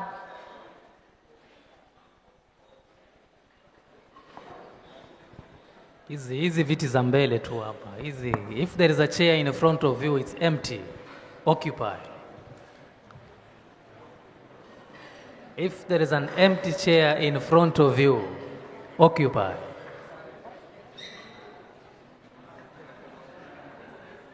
If there is an empty chair in front of you, occupy, please.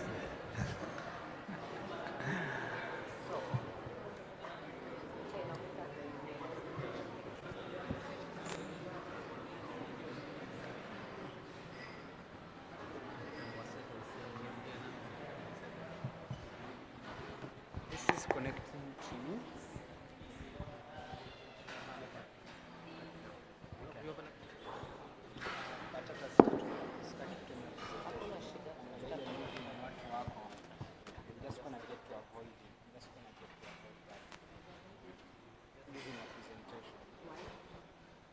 the mood. want to make it interactive. I want to project any material. That's okay. If you project, it will take even a lot of time. So we can start. Yeah, let us give Arafat a good round of applause as he comes to take us through the entrepreneurship session. Hey, Sasa. Yeah, my name is Arafat. Mu. I work with Swahili Port Hub Foundation, leading the entrepreneurship pathway. I have my colleague, Sharon. Sharon, you can come introduce yourself. Yeah, just come and introduce yourself. Yeah, I do work with Swahili Port Hub Foundation, leading the entrepreneurship pathway. So this involves supporting young people to start and grow successful businesses. But over the weekends and also at night, I put on my entrepreneurship hat. So I'm also building 2 startups. One is by the names of One App, and then the other it's by the names of Workflow. So One App, it's basically a personal finance management app. We've been building it for the past 3 months. We started building it 3 months ago, and it's what I use to manage my personal finances, right? So if I want to limit my spend, if I want to save, that's an app that I built for myself and my co-founder. So we've been using it for the past 3 months to solve our own personal problems, but then we realized there are actually other individuals that are also facing those same problems like us. So we've also started onboarding other people onto the app. And then the other Workflow, it's basically a digital participant list. So that's it. I've been involved in a number of startups. I graduated from TUM. I did a diploma in medical engineering. Joined in as well. I did my bachelor's as well. After my DIP, I joined in for my bachelor's. But because of the love I had for entrepreneurship, unfortunately, we had to drop out of school. I dropped out of my undergraduate degree in my 4th year to focus full-time on entrepreneurship. We were a group of four guys, so we all dropped out of school. And unfortunately, none of us has ever come back to finish our degrees. And we are all building companies and businesses out there. But I'm not meaning that to drop out, right? Please stay in school, finish school. Everyone has got their own pathway in school. So this particular session, it's only going to last for 10 minutes, right? And we're only going to get to focus on the practical things, right? So by show of hands, how many have business ideas or like you have an innovation? Just to kind of like get a sense of who is in the room.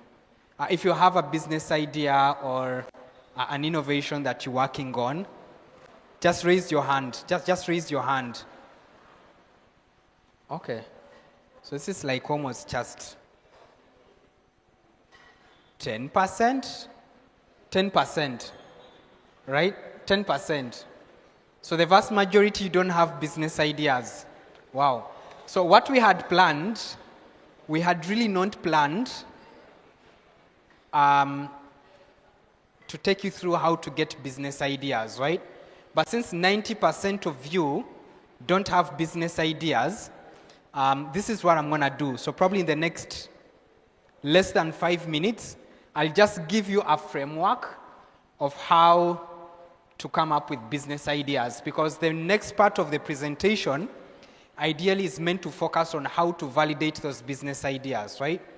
So 90% of businesses fail because there's no customers for whatever product that you're building. 90% of the businesses fail because there's no market. You're most likely not going to fail because of competition. You don't have capital. No. You're most likely going to fail because there is no market need, right? And when I talk about market need, what this basically means is when you come up with a product, when you come up with a business, you're trying to solve a customer problem, right? And there is already a way customers are currently solving that problem. For example, let's say I want to create the next M-Pesa, right? There's a very high possibility that is going to fail. A very, very high possibility that it will fail. Reason being, M-Pesa seems to be serving customer problems very well. It's serving us very well, right? People don't seem to be complaining about M-Pesa. Like we seem to be satisfied with M-Pesa. So if you create the next M-Pesa, there is a very, very high possibility that it's not going to work. Why? It will be hard to get people to switch from M-Pesa to start using your new product, right? So that is one thing. But also the other thing, when you build a successful business or when you build a business, there is a very high possibility you're going to get people copying you, right?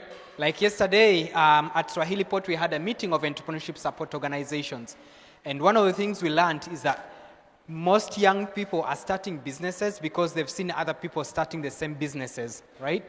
Unauza nguo because your friend anauza nguo and they seem to be thriving, right? You're selling shoes and just because you saw someone else sells shoes, right? And like the cycle continues on, right? But many times when you build a successful business, you always want to have something that is known as a competitive advantage. What it means to have a competitive advantage, I'll give an example of M-Pesa. The competitive advantages that M-Pesa has, there are two key competitive advantages. First is a strong brand. Almost everyone knows what M-Pesa is. Just mention the name M-Pesa and you literally know what it means, right? And then the second competitive advantage they have is what is known as network effects. What a network effect is that, and the best example of a network effect is also WhatsApp. We all use WhatsApp because everyone is on WhatsApp, right? So if you create another application, you know, the more people use M-Pesa, the more valuable and the more useful it becomes. Sometimes back, there was a huge battle between Safaricom and Airtel. Like, ukikiwa M-Pesa, you can send someone money on an Airtel, and when someone is on Airtel, they can send you money, right? But then that was resolved. The reason why Safaricom never wanted people who are on M-Pesa to send money to M-Pesa was because of the aspect of network effects. Literally, when you build a business, you want to build a monopoly. So Safaricom was on the verge of becoming a monopoly. So the government of Kenya stood up to be able to fight that. Otherwise, if that never happened, most likely Airtel money would have died, you know. So when you get to build whichever business you build, right, it's not enough to come up with an innovation. Once you get onto the market, you want to be able to set up guardrails so that people, however much they copy you, you will still be able to thrive, right? So first thing, build a very strong brand, but also you need to factor in aspects of network effects.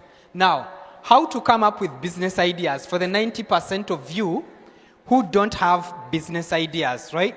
So the first thing is solve your own problem. It's pretty simple. Solve your own problem. And hopefully, when you succeed in solving your own problem, there are other people who are also facing a similar problem. But many times, probably maybe even the problem that you're facing, when you come up with a solution, maybe it really might not really be such a good solution because maybe there is a solution somewhere that you might not be aware of. And I'm going to give examples from a personal perspective. So one of the apps that I'm currently building is one app, right? So how one app operates today is I put in money. So every day the app sends me money to spend just for that particular day, right? I only have money to spend for that particular day. Let's say if it's 1,000 shillings, I only have up to 1,000 shillings to spend in a day. So if anything else comes up that it's going to cost me more than 1,000, unfortunately, I can't attend to it, right? So that means, that's literally like that's how the app operates. And when we came up with this app, basically I was solving my own problem. How it started, I used to have a friend at my workplace because I have one particular challenge. I'm a spendthrift. I spend a lot of money. Give me whichever amount of money, I will spend it whichever time you give me. I have no problem spending money, right? Give me 1 million shillings and by 4 p.m. you've spent it, I will have it spent. 50 million, you need me to spend it by tomorrow, I will spend it. I have no problem spending money, right? So what I did, I used to spend a lot of money, and after days pass, I don't have money to spend. So what happened? I reached out to a friend of mine. I'm like, hey, you know what? I'm giving you X amount of money, and I only want you, so I give her like, say, just gonna give an example. I give her like, say, 50K. It's like every week, just give me 10K to spend. So she gives me 10K. By Wednesday, the amount of money that I'm meant to spend in a week, I've literally spent it by mid of the week, you know, and she can give me the next money. So I learned, so what I decided to do, I reduced the time from a week to a day. So instead of her giving me 10K in a week, so I told her, every day, just give me 1K. And it actually worked. But now, since she's a human, she gave me 1K a day before. I need 1K for the following day, you know. At times, she delays to send me that money. We humans, right? She probably has to get money from the bank and all that stuff. So it was creating a lot of inconveniences. So what I did, I reached out to one of my colleagues, a close friend. We had built a previous startup with. Actually, we built that startup while in Tole at the hostel. We are a group of 4. So I reached out to him, like, hey, I have this idea. Can you write a piece of code that does X? So it's like, create a wallet, I deposit money, and then every day that app sends me money on my M-Pesa. It took him a week. He wrote that piece of code. I put in 10K, and boom, that's how we created that app. Today it's one app, right? So I now eliminated my colleague. So it's now fully automated, and it's working, and I've been using it for the past 4 months, and it's working perfectly fine, right? So we created one app to just solve our own problems. So if you want to get a business idea, first thing is just look at what are the problems, the challenges that you've gone through as an individual. That's a very, very great way of solving your own personal problems. The other startup that I'm building is known as Workflow, and it's actually from the experiences at my workplace, right? We host so many activities, and basically what has happened is we require participants to register on physical participant lists. Like you've all registered on a physical participant list, right? So one challenge was that after all that data, after people have written their names on those participant lists, their contact and emails, it's another hell of a stress digitizing that. Because now you need people sitting down, typing those details, digitizing them. It's boring stuff, right? And there's a program that we were running at my workplace. I gave some young innovators, like, hey, can someone create an app that can literally just digitize a participant list? And literally no one could do it. So I decided to take it up by myself. I now reached out to another friend of mine, whom we also met here at Tole. And it's like, hey, can you create this app? Then we're going to get to pilot it at Swahilipot. So the app is still in development, but I'm pretty sure my instincts tell me that it will work, right? So those are just kind of like practical examples of how you can come up with business ideas. But now there's just one thing coming up with a business idea. It's another thing getting to validate that particular business idea, whether it's going to work. So before you spend a lot of resources building product, so for all the startups that I've been involved in, it's been basically solving our own problems. So we kind of like pretty much convinced that there are people that are going to use it. But let's say, for example, you don't have a particular problem. Maybe you're solving a problem for someone else. Maybe it's a friend, a family member, or something of that particular sort. Once you come up with an idea, the next thing you want to do before you even invest a lot in building product is to conduct what is known as customer discovery interviews, right? customer discovery interviews. Once you come up with an idea, go conduct customer discovery interviews. And what does a discovery interview do? It will give you some sort of like an indication of whether people are really facing a particular problem. Now, let me give an example of one app. We've conducted customer discovery interviews, 50 of them. And basically, the purpose of that is to help us know what kind of problems are people facing while trying to manage their personal finances. So one of the questions we've only asked a set of 5 questions. One is, what do you understand by personal finance management? And people are telling us like, hey, it's all about managing the finances that I have, ensuring that I only spend money within my limits and all that stuff. Then the next question we ask is, how are you currently managing your personal finances? So some people have told us they do have budgets, so they budget, right? They cater to their rent, buy groceries, pay internet, buy power for their homes, and whatever that is left, they save a section of it. Then we then ask them, what challenges are you facing while managing your personal finances, right?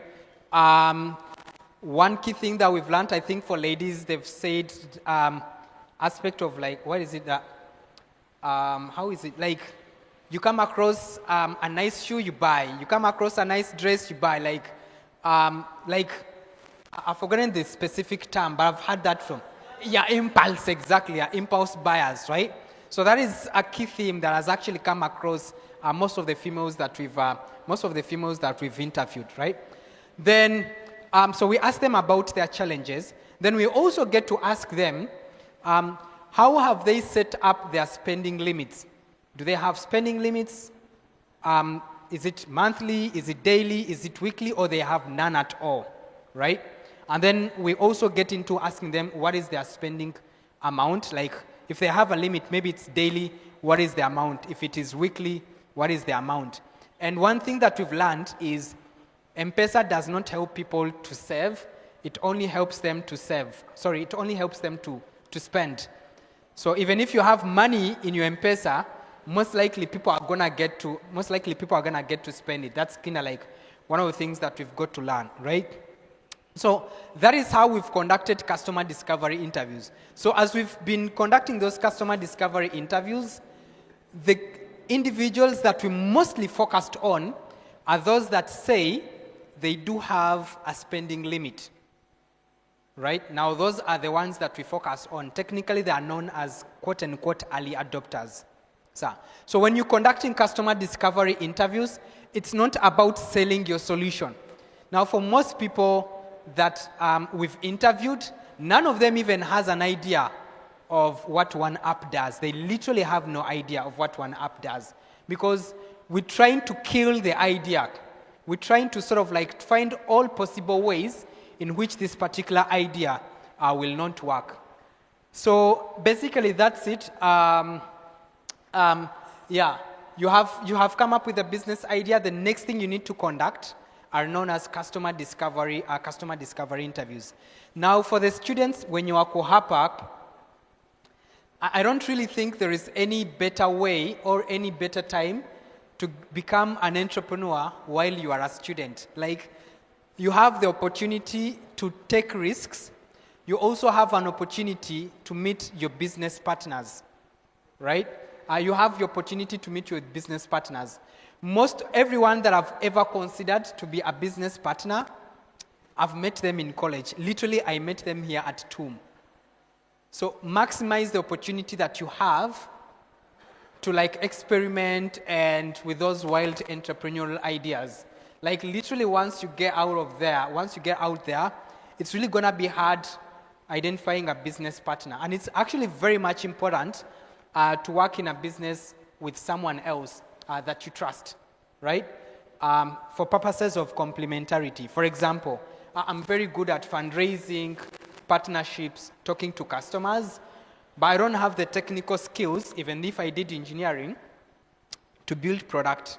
I can design, but I cannot code, right? So all my business partners were literally guys who studied engineering, computer science, and all that.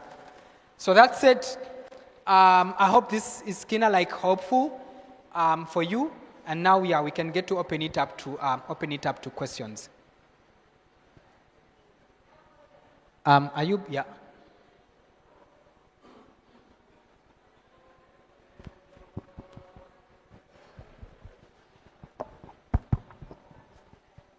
Okay, hi, how are you? Good. Ayub. So my question is, how there's this issue of the co-founder syndrome. How have you handled that so that if you're building a business together, there is no need for you to be a CEO, for me to be a CTO. We should focus on building the product first and solving the problem, because personally I feel having that co-founder syndrome, it has killed a lot of my ideas. So how can I handle that?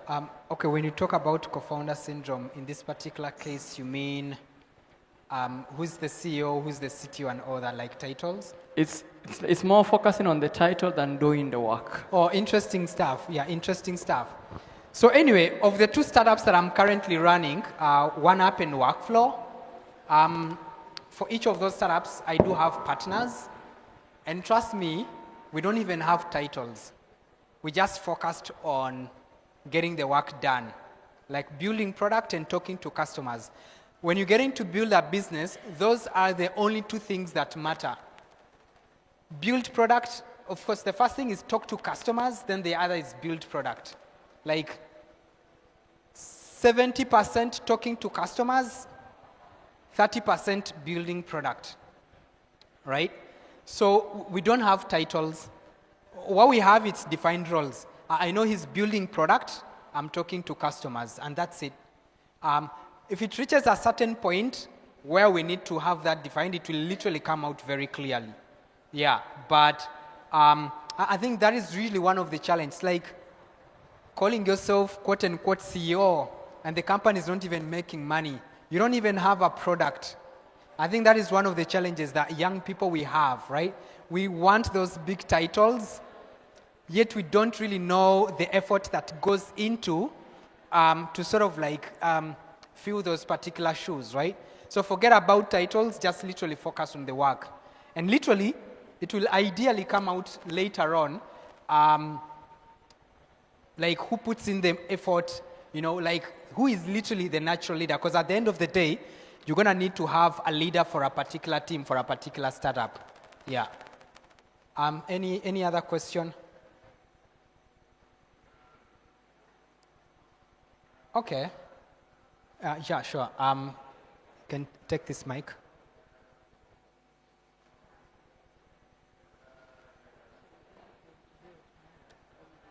Hi.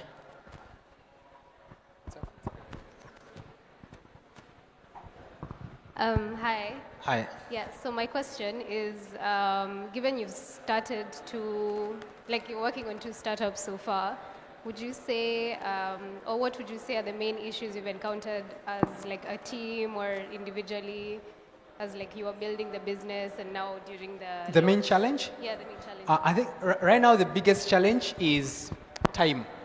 The biggest challenge is time. Because full time, I'm an employee.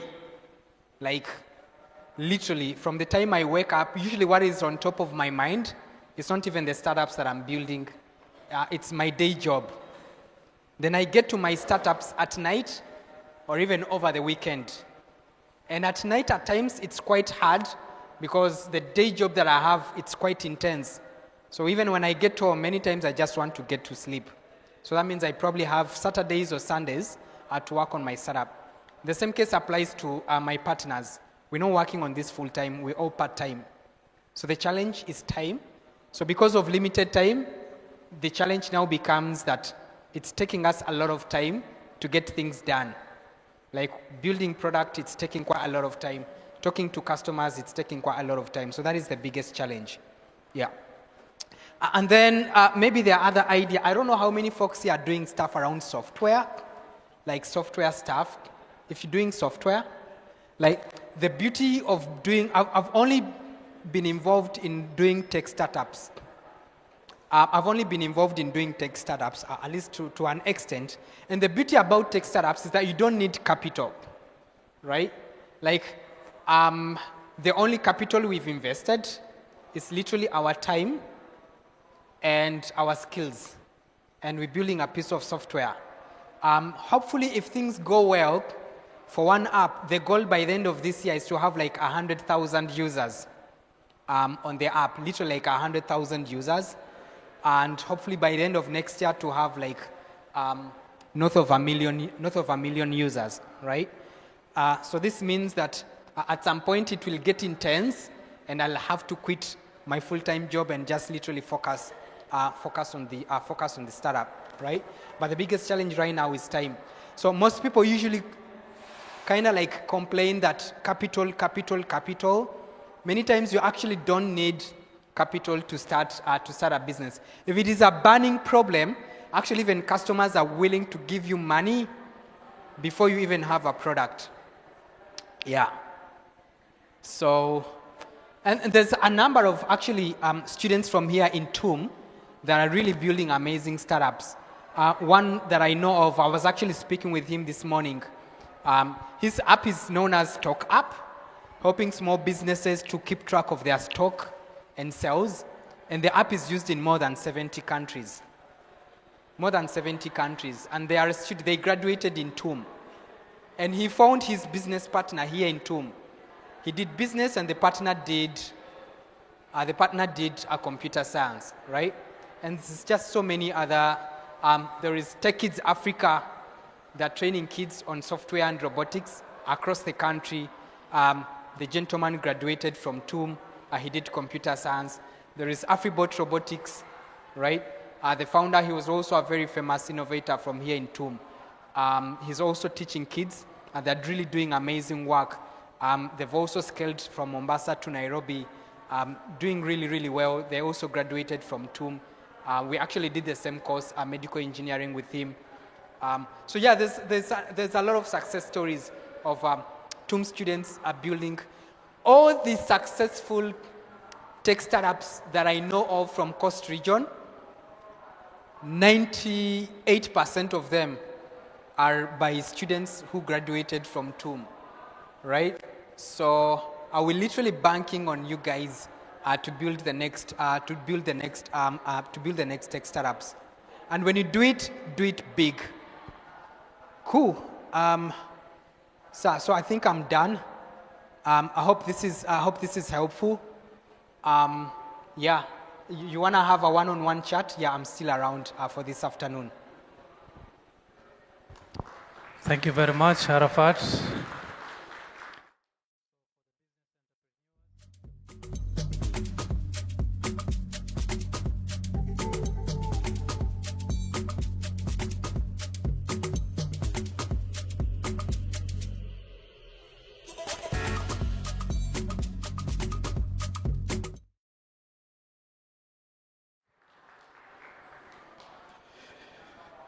Yes, good afternoon. I'll be your next facilitator. And because of time, we shall jump through the person who's going to present. So I welcome Mr. Moses Karema Mlewa. He's going to present optimizing non-revenue water management. Mr. Mlewa is the ICT director of Kilifi County, and he is also our PhD student in the ICI department. So, Mr. Mlewa, karibu.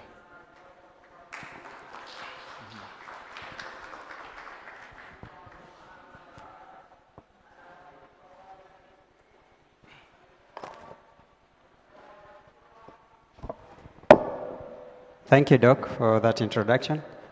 I'm Leo Karema. I'm presenting Optimization, Non-Water Revenue Management, a comprehensive literature review.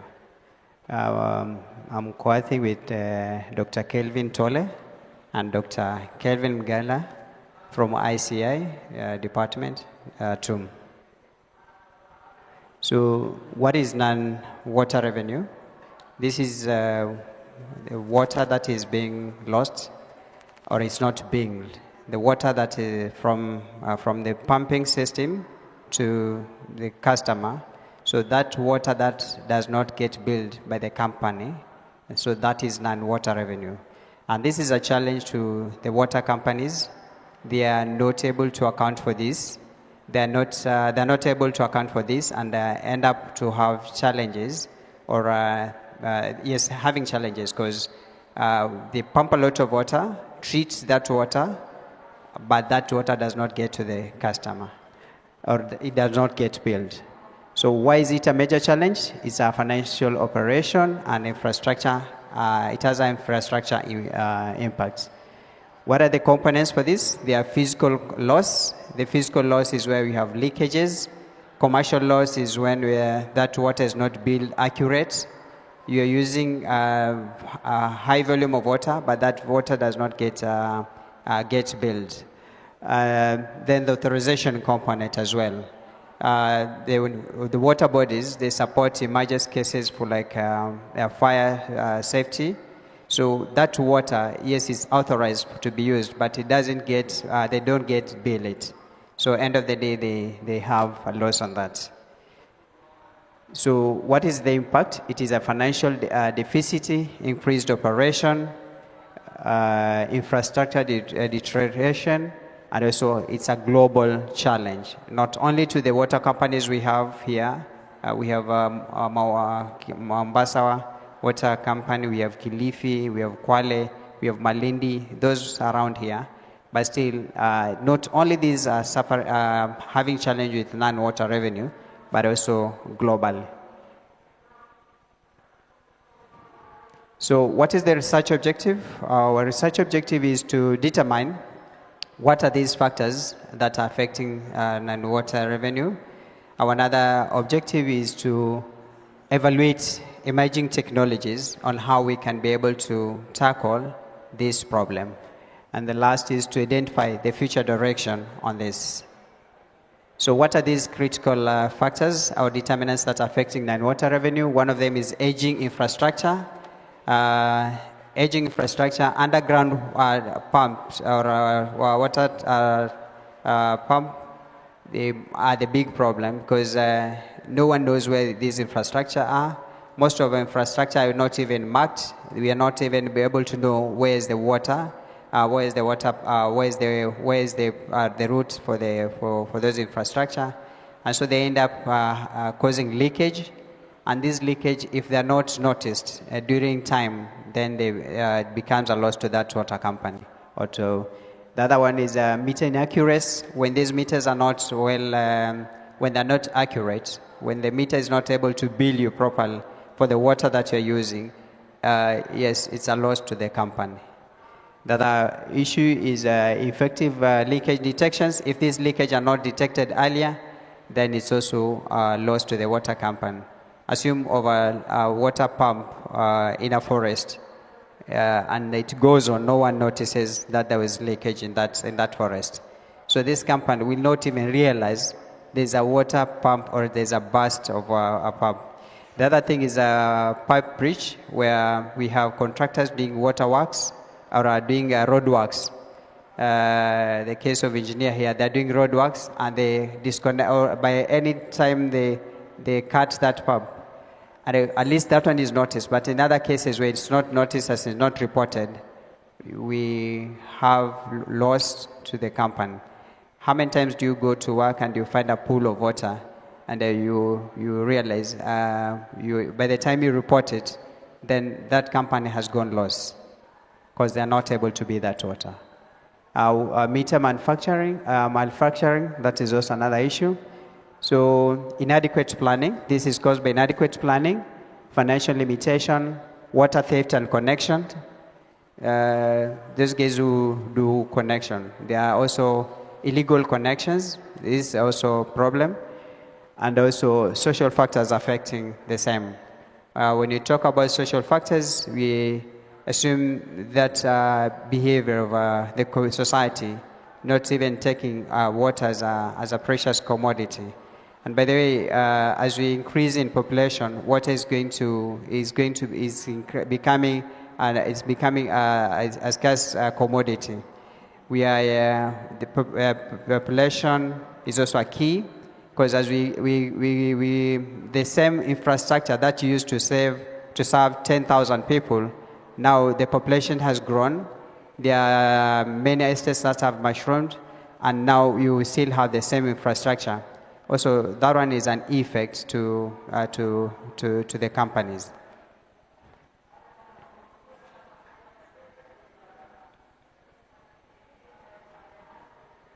Sorry. So what are the emerging technologies? One of the emerging technology which you might have heard is advanced metering infrastructure, which uses IoT, and these are smart meters. So the same way, and in this utility, only water is not in much practice. But let's Kenya Power, they're ahead, and they're using smart meters. Everyone uses a token somewhere. So the other option is having a token for meters. That you can be using token to the meters that you use at home. How will that be? The same way you suddenly get to darkness because the token is over. So that's the same way also. It's going to help these companies. Remote leakage of leakage detection, that we can be able to detect a leakage of the water infrastructure. Data geographical GIS, using GIS technology, using data analytics and machine, and using digital twin technology, modeling technology. Studies have been done. Hale and others utilized data collectors to collect and evaluate transfers of utilities and a usage for metering management.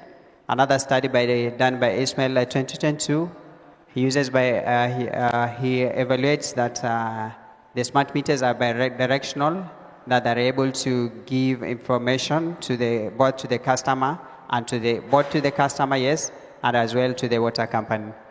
Introduction of intelligent water utilization predicting. This was a study done by Segol Weeks 2023. Where they're using intelligent water meter to be able to, as a technology, to able to assist the water companies. Another study done by Mahin 2025 this year, they're using IoT-enabled water meters in Bangladesh, which provided remote monitoring, real-time data transmission. And there are many other technologies that are using these IoT for smart meters. One of them is called LoRa network, and the other one is called BTU network. And most of our telecom companies are the ones that are using these systems so far. Our studies there are studies that have been done on remote leakage detection. Study done by LAM 2015. They're using the conventional neural network to detect pressure in the leakage, to detect pressure and advanced metering in detecting leakage. A study done by Hang and others, 2025, they analyzed spatial temporal correlation of monitoring data. We checked also another study done by Bart Kowalski and Intel, used hydraulic modeling and sensitive analysis. A study done in 2025. Also check studies done for GIS, and these studies are done to field measurements. In this study done by Ad and Atel, they used measurement and mathematical model for water pipes and networking. Another study done by Hang and others in 2025, they developed a GIS system, a web-based GIS system to detect water leakage. What are the strengths and the weaknesses of this technology as well? One, the advanced meter. The strength is that they are bidirectional and automatic. They detect faults. That's okay. But again, the other thing with these, they are prone to cybersecurity because they're using most of them are using a third party and mostly telecoms network. Building an IoT network, yes, but again, it's also expensive. So most of the time, they rely on the telecoms network. The remote detection, they are fast to detect and leakage, but they're sensitive to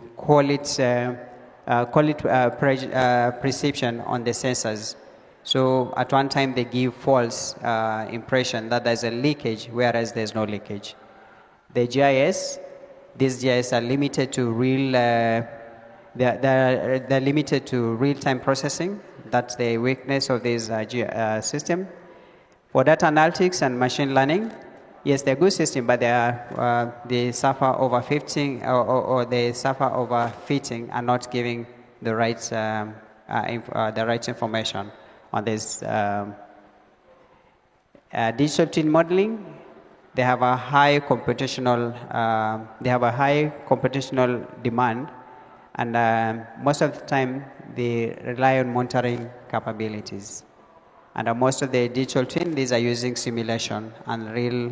So it's twin, you have a simulation and you have a physical model. So the same way you see, advanced metering, the smart meters that we are talking about, they have data security, the remote detection, they suffer sense cost, and GIS, they are costs. Digital twins, they're also expensive setup.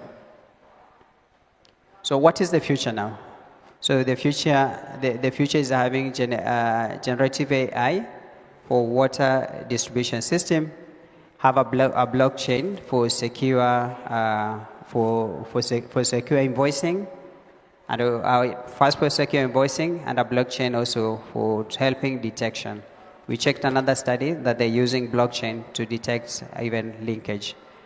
Yes, the future again is having integration with machine learning to being able to help detect non-water revenue. And last but not least, using use of AI driven to be able to detect non-water revenue. And conclusion, non-water revenue, they are complex and require integrated solution. Emerging technologies offer powerful tools for optimization, though there is less research on optimization. So the call for research is use of optimization techniques to be able to detect this non-water revenue. And last but not least, collaboration of innovation for effective non-water revenue management. Thank you.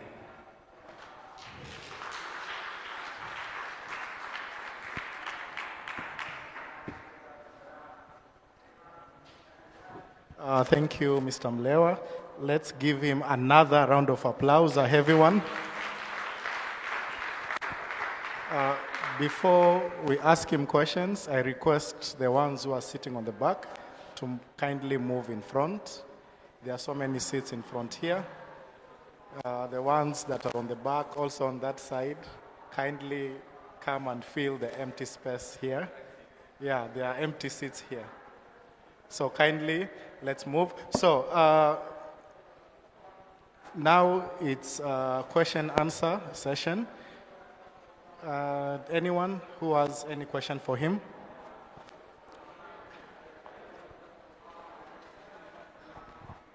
So, hey, I'm Daniel. I was asking if the pilot phase of your project, where would you implement it? Would you try to implement it in Mombasa, for example?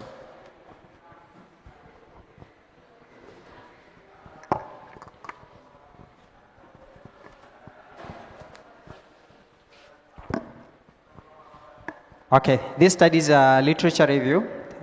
So this study is basically checking around what has been done to solve this problem. Yes, but Mombasa, they're currently doing smart meters.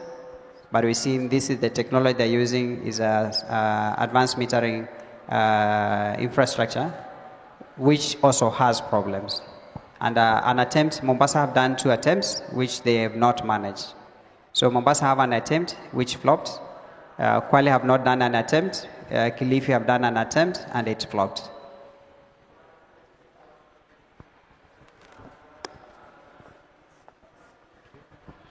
Who has any questions? Anyone? Okay, thank you. Dr. Mlewa. Thank you so much. Okay. Yeah, just. Yeah. Just something I noted. Your presentation says non-revenue water, but you keep saying non-water revenue. So you need to be specific what you're talking about, yeah. I want to assume it's non-revenue water, yeah. But throughout your presentation, you kept saying non-water revenue, non-water, yes. That confusion shouldn't happen with your research presentation. Okay, thank you. Mr. Mleo, you want to respond? Thank you for that. I think it's the notion of the issue is water, but the problem is it's called globally known as non-water revenue, and it's as well known non-water revenue, but the standard is non-revenue water. That's the standard.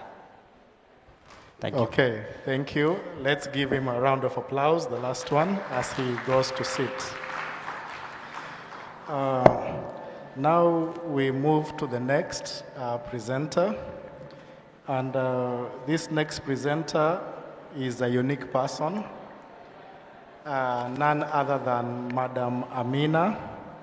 You know, to get ladies in technology, it's extremely difficult. Yeah, so on behalf of all women in tech, Madam Amina, welcome. Madam Amina is a lecturer in ICI. She's also finalizing on a PhD, and hopefully she'll be graduating in December. So Madam Amina, welcome.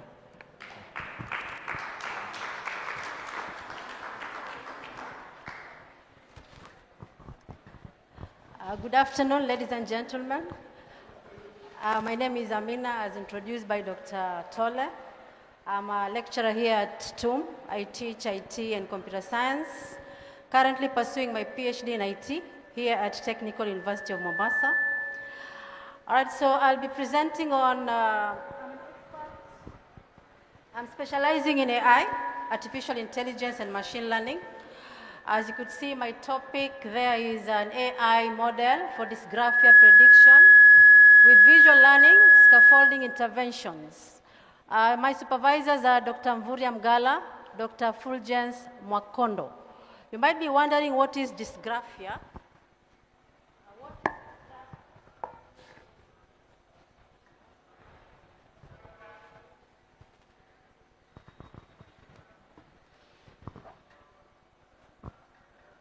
So it's a model for predicting dysgraphia. You see the AI model for dysgraphia prediction with visual learning scaffolding interventions. You might be wondering what is dysgraphia. How many of us have poor handwriting? Many of us, I'm sure. I'm one of them. If I write, you can't read my handwriting. All right? So this actually starts from where, at a very young age, in primary school, nursery school, but we go undiagnosed. No one knows that we are suffering from dysgraphia. We end up writing compositions and end up failing in composition because of our poor handwriting. So most of us didn't know when we were young, but when we have our own kids suffering from the same thing, that's the time you start realizing, like, there must be something very wrong. And that is where I started doing my research and get to know that there's a learning disability that impairs handwriting known as dysgraphia. There are three types of learning disabilities. One is dysgraphia. This is impairment in handwriting. There's dyscalculia. This is people who can do maths. How many of us got E's in maths? See somebody getting a 90% in maths, another one getting a 2%, a 10%, and you start wondering, kwani mtoto ni mjinga aje? No, they have a learning disability for maths. And these students, if supported properly, can excel and even score an A. I can assure you that. Then we have those with reading disabilities and spelling disabilities, dyslexia. This is another learning disability condition. They can't write proper spelling. They end up failing in composition. And you know, in our third world countries, exams are sitting. Physical exams you have to write on paper. So definitely you're going to fail because of your poor spelling, punctuations, as well as your poor handwriting. And that is what we call dysgraphia. Now, what is dysgraphia? You could see there is a neurological learning disability that affects handwriting and written expression. It is neurological impairment. It's how you are born. You are born with that impairment. Without your knowledge, you realize you can't write. Imagine a very bright student who can't write. And you know the way your exams are, you have to do written exams. Remember of a child being very intelligent but cannot write. And then a teacher calls you like, huyu mtoto ataandikaje KCSE? Mtoto ataanguka. And yes, you're going to fail. That can actually lead to depression, frustration, and teachers don't understand you're suffering from dysgraphia. Your parents keep on beating you, your teachers keep on beating you, your colleagues keep on embarrassing you because of unaambiwa miguu ya kuku. Remember when you're being told, mbona unaandika kama miguu ya kuku? Those are the things we are talking about. So it's a neurological learning disability that affects your handwriting. Symptoms are poorly formed letters, inconsistency. You write a big A, then you write a small a, uneven spacing, misalignment. You're writing on a line, mara, it has gone below the line. These are some of the symptoms of dysgraphia condition. I'm sure we have some suffering from dysgraphia here. I am one of them, I can attest to that. If I write, you can't read. All right, so dysgraphia affects academic performance, making written assignments and exams difficult. It lowers self-esteem, leading to frustration, anxiety, and reluctance in classroom activities. Mwalimu anakuambia nasari, mtoto hataki kuandika, unamtandika mtoto. Mtoto hataki kuandika, but you should actually get into the root of the problem. If you go to other countries, learning disability is taken seriously.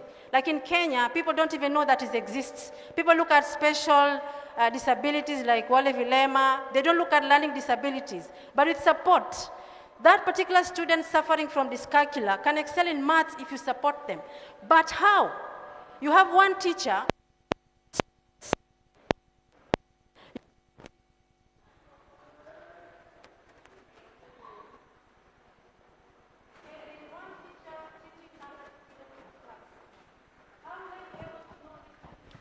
Check sound. 1, 2. This one is dysgraphia, very difficult. But with technology, it's possible. We can make apps that can assist you at home. You have your app on your laptop, you have your app on your phone that can help you learn at your own pace. Most of these people suffering from dysgraphia, dyscalculia are slow learners. They learn at their own pace, believe me. If you take them slowly, they can get an A. But who is going to support them?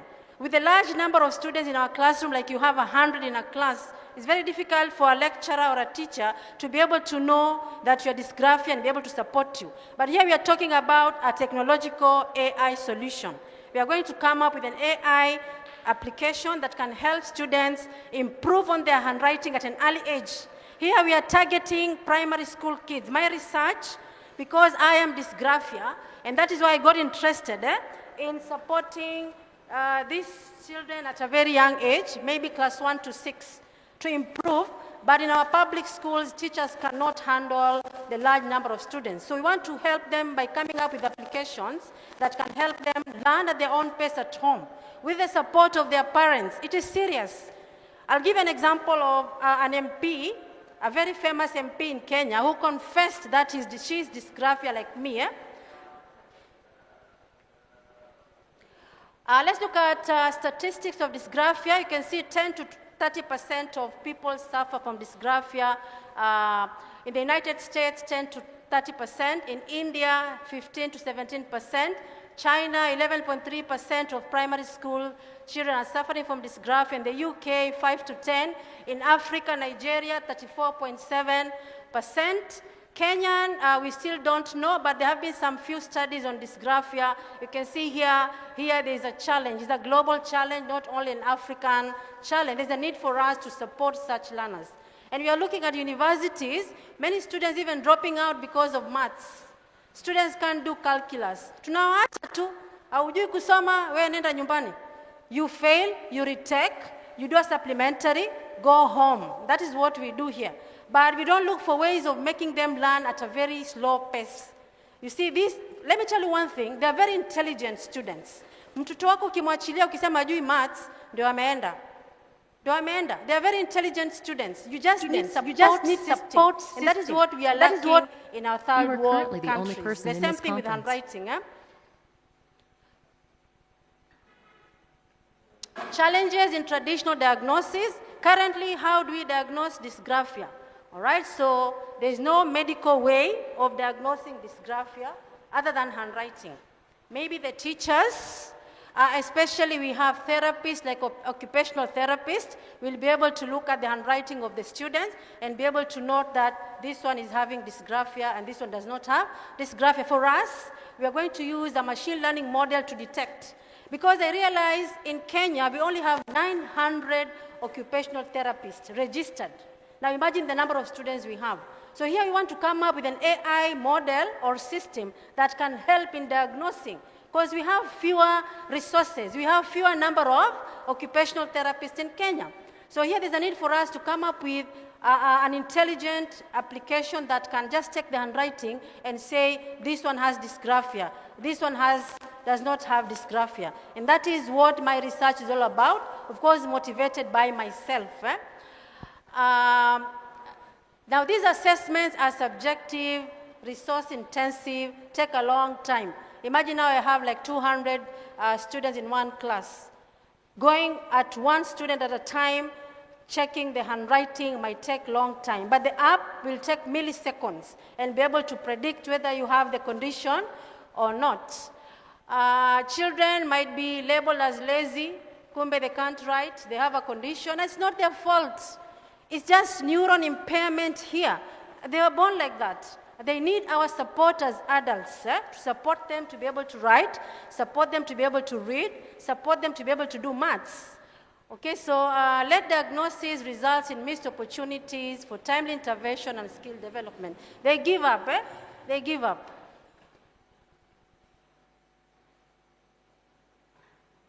Yeah, there Esther Passaris. Esther Passaris came out openly saying that she suffered a lot during her childhood because she could not read nor write. Because most of these dysgraphia students also have some reading difficulties. They are both dyslexia and dysgraphia. So according to Passaris, he said, I'm not ashamed to say that when I was young, I was not diagnosed like me. My handwriting is disastrous. I can't even read it, she confessed.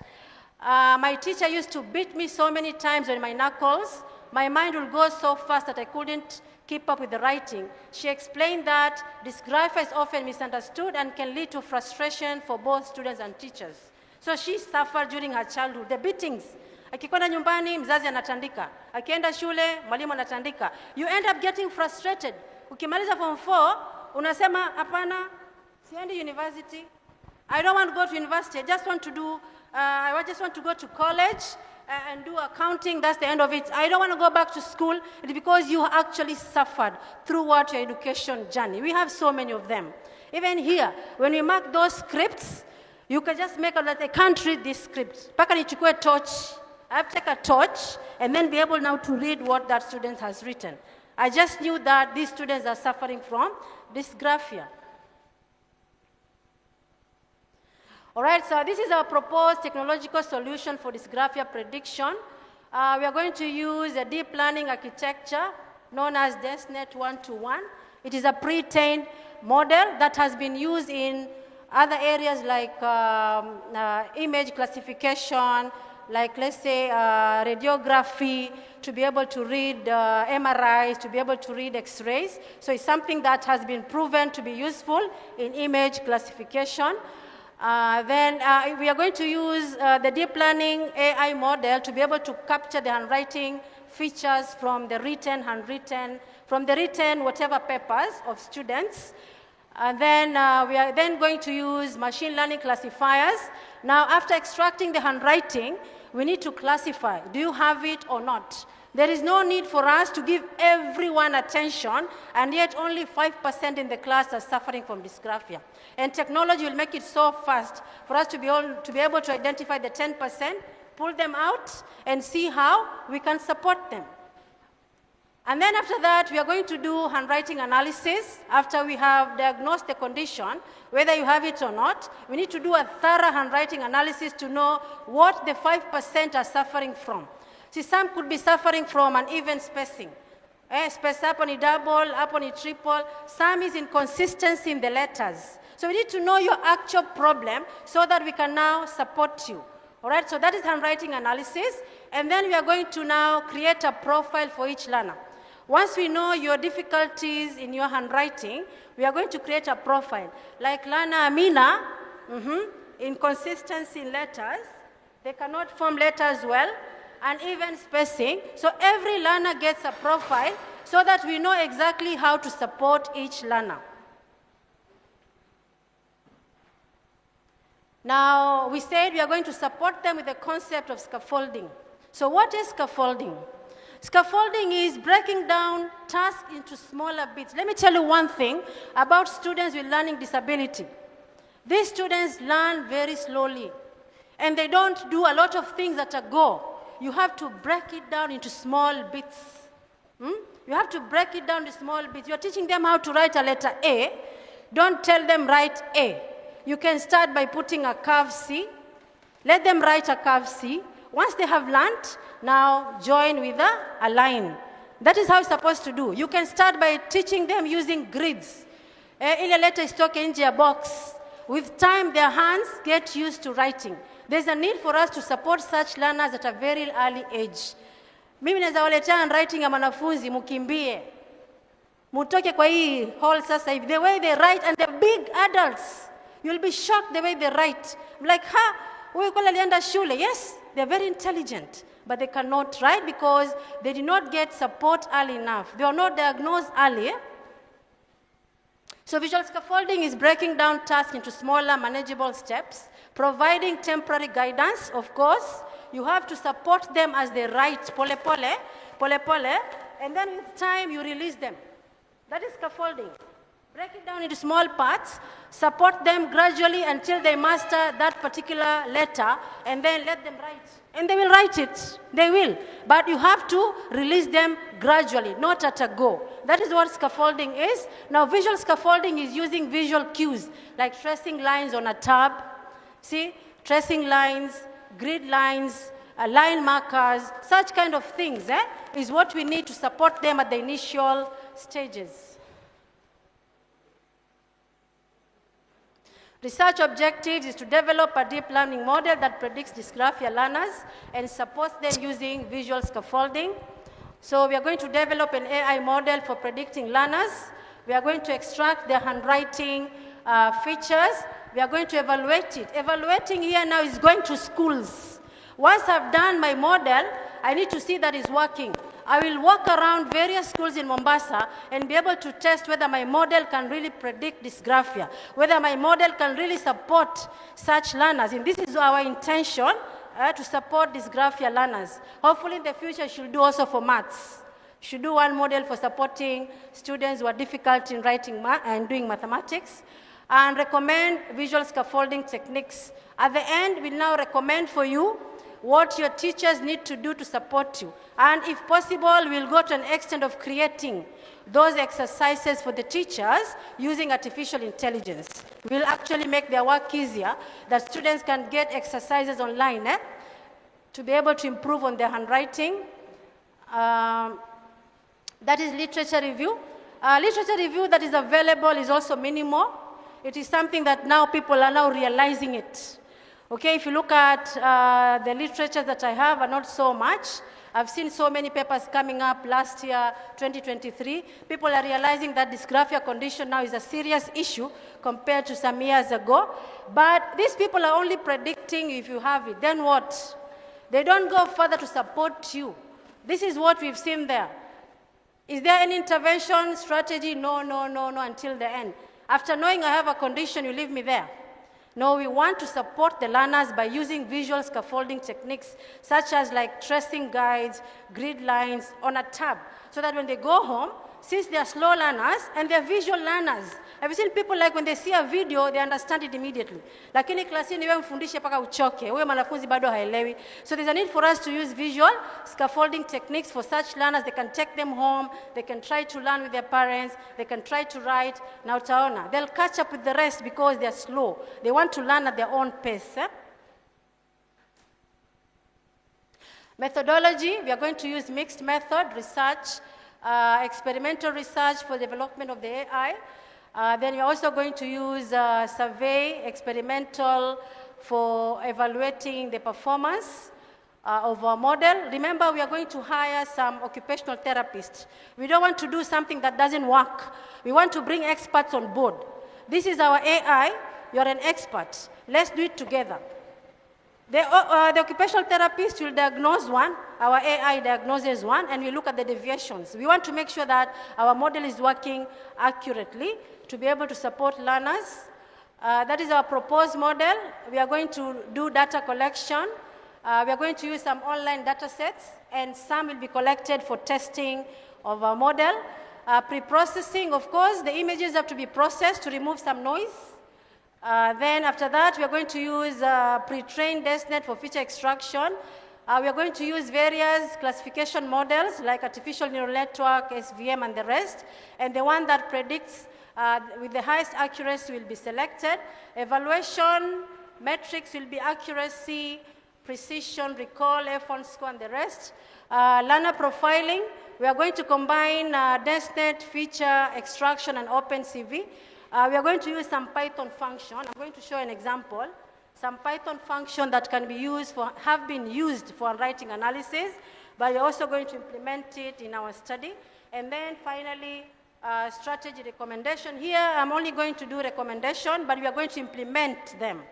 In our study, we are going to implement those strategies. All right, now we have some visual scaffolding intervention strategies that were adopted by Mbogo et al. 2015. So we are going to abide by the guidelines.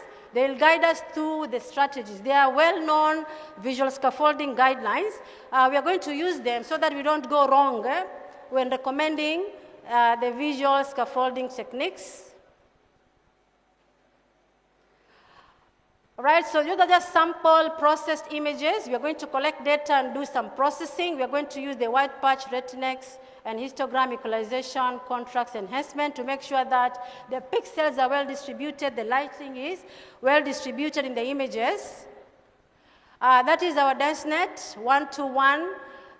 You can see there it's very intensive feature extraction. There are 3 blocks of DesNet, and each one has CNNs in it. It has some convolutional neural networks in them. All right, so we are also going to do some high parameter tuning using an optimization technique, which is the random search technique for this case. We are going to use 5-fold. Then we are going to use 5-fold cross-validation for training and validating of our model. All right, now this is the performance of our classifier. So far, we managed to do the prediction. You can see the classifiers we used, the highest accuracy reported by artificial neural networks compared to the others. So that one was able to predict dysgraphia accurately compared to the other classifiers. Interpretation, you can see we have a high recall rate. Everything is high when we are using artificial neural network. It is because of the features that were extracted. The DesNet get to the deep features, be able to extract thousands of features from the handwriting. Then handwriting analysis, you could see there we are going to use segmentation using contours. Every handwriting is going to be segmented there. And then we are going to now analyze the stroke widths. We are going to look at the spacing. We are going to look at all the difficulties that dysgraphia learners are suffering from. Those are sample handwriting analysis. And then now we are going to create a profile. Learner 001, what is he suffering from? You see, some studies that I've seen on visual scaffolding is, they just make scaffolding techniques and take them to class. Kila mtu anafanya. Ni kama ile mwalimu anakuja kwa class anasema, kila mtu afanye hii exercise. You're wasting time. Some don't need. We want to get to the bottom of the root of the problems of these learners to be able to support. So we create, like there are not many, like we get 5% in a class, so we'll be able to create their profiles, to be able to know, huyu shida yake ni, anaandika mara the width, dark, mara light, mara uneven spacing. So we need to get to the problems, the root of the problems to support them well. So this is a learner profile creation. And then we are going now to do some recommendations. Like if you see you have your stroke width is inconsistent, we are going to recommend some tracing guides. Remember here, we are only recommending, we haven't reached the stage of implementing, and that is why I have not included it here. I only recommended tracing guides, grid pages, color-coded, those things that will support dysgraphia learners. We are going to validate the model. How are we going to validate?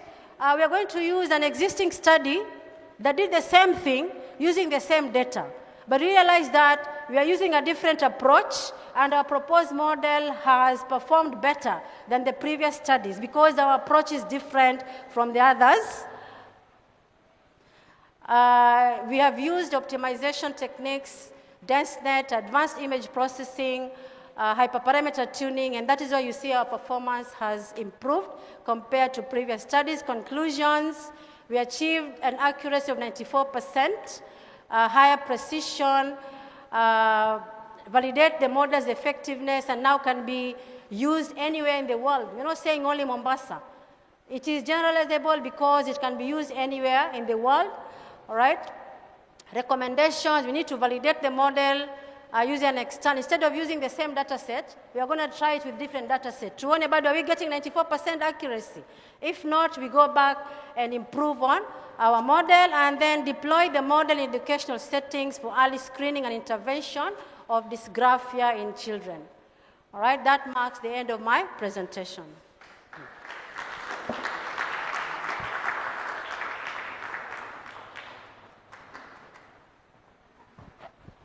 Thank you, Madam Amina. As you can see, women in tech, and they are doing serious stuff. You don't have to go to Oxford University. Oxford is here in TUM. So thank you, Madam Amina. Any questions? Any questions? Okay. Thank you for your presentation. We enjoyed it. And we understood as much as we are not in tech. I'm a lecturer in pure and applied sciences.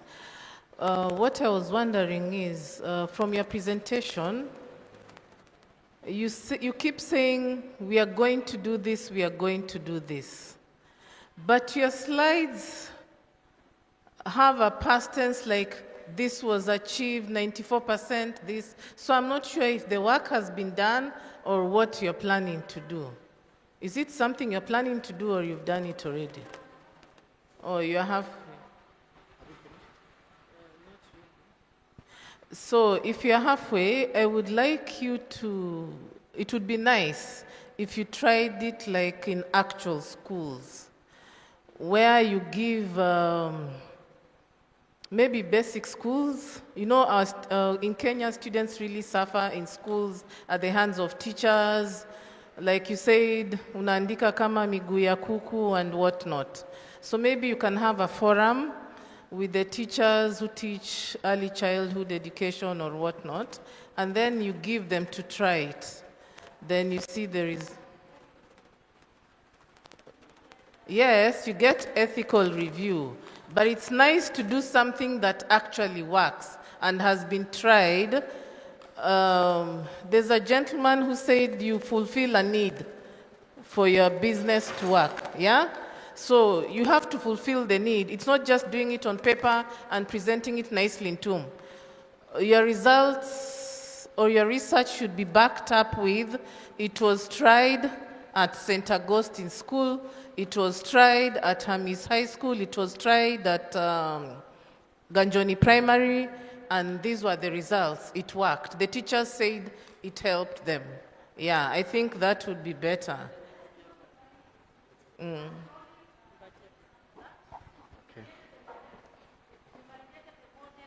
Data set. The next thing now is now to go out to schools. You see, we need to develop it and test it first and then go out. So we are still here. We haven't reached there. Yeah, we just finished a prediction of dysgraphia and writing analysis. Our next step now is to go out. But the only thing we're waiting is for the ethical review to give us the go-ahead. Yeah. That is our next step. And that is our intention, by the way. I'm a dysgraphia, and I want to see this thing working. Yeah? Thank you. Who else? Hi, thank you for your research. Actually, today I've learned something. I'm not talking as someone who, okay, I'm talking in two categories. I'm also in tech, and I happen to, my ever first job was a volunteer teacher. So there are some students, pupils, I remember failing them because of very bad handwriting. Maybe right now it's when I've realized it is actually a situational problem. So maybe now we can start solving the issue. My point was, there on the way you are saying you will add occupational therapists, I believe you should also add oncologists, people to check the eye problems, if actually the problem is in the eyes, and someone who deals with the brain, just to make sure that the issue is crafted well, because there are some people who actually won't believe the issue is actually very serious if they won't get a proper report. Yeah, you understand how Kenyans work. So if it can be able to be, you can actually, this project of yours can help people in medicine to find a way to diagnose the problem easy. So it's a good project.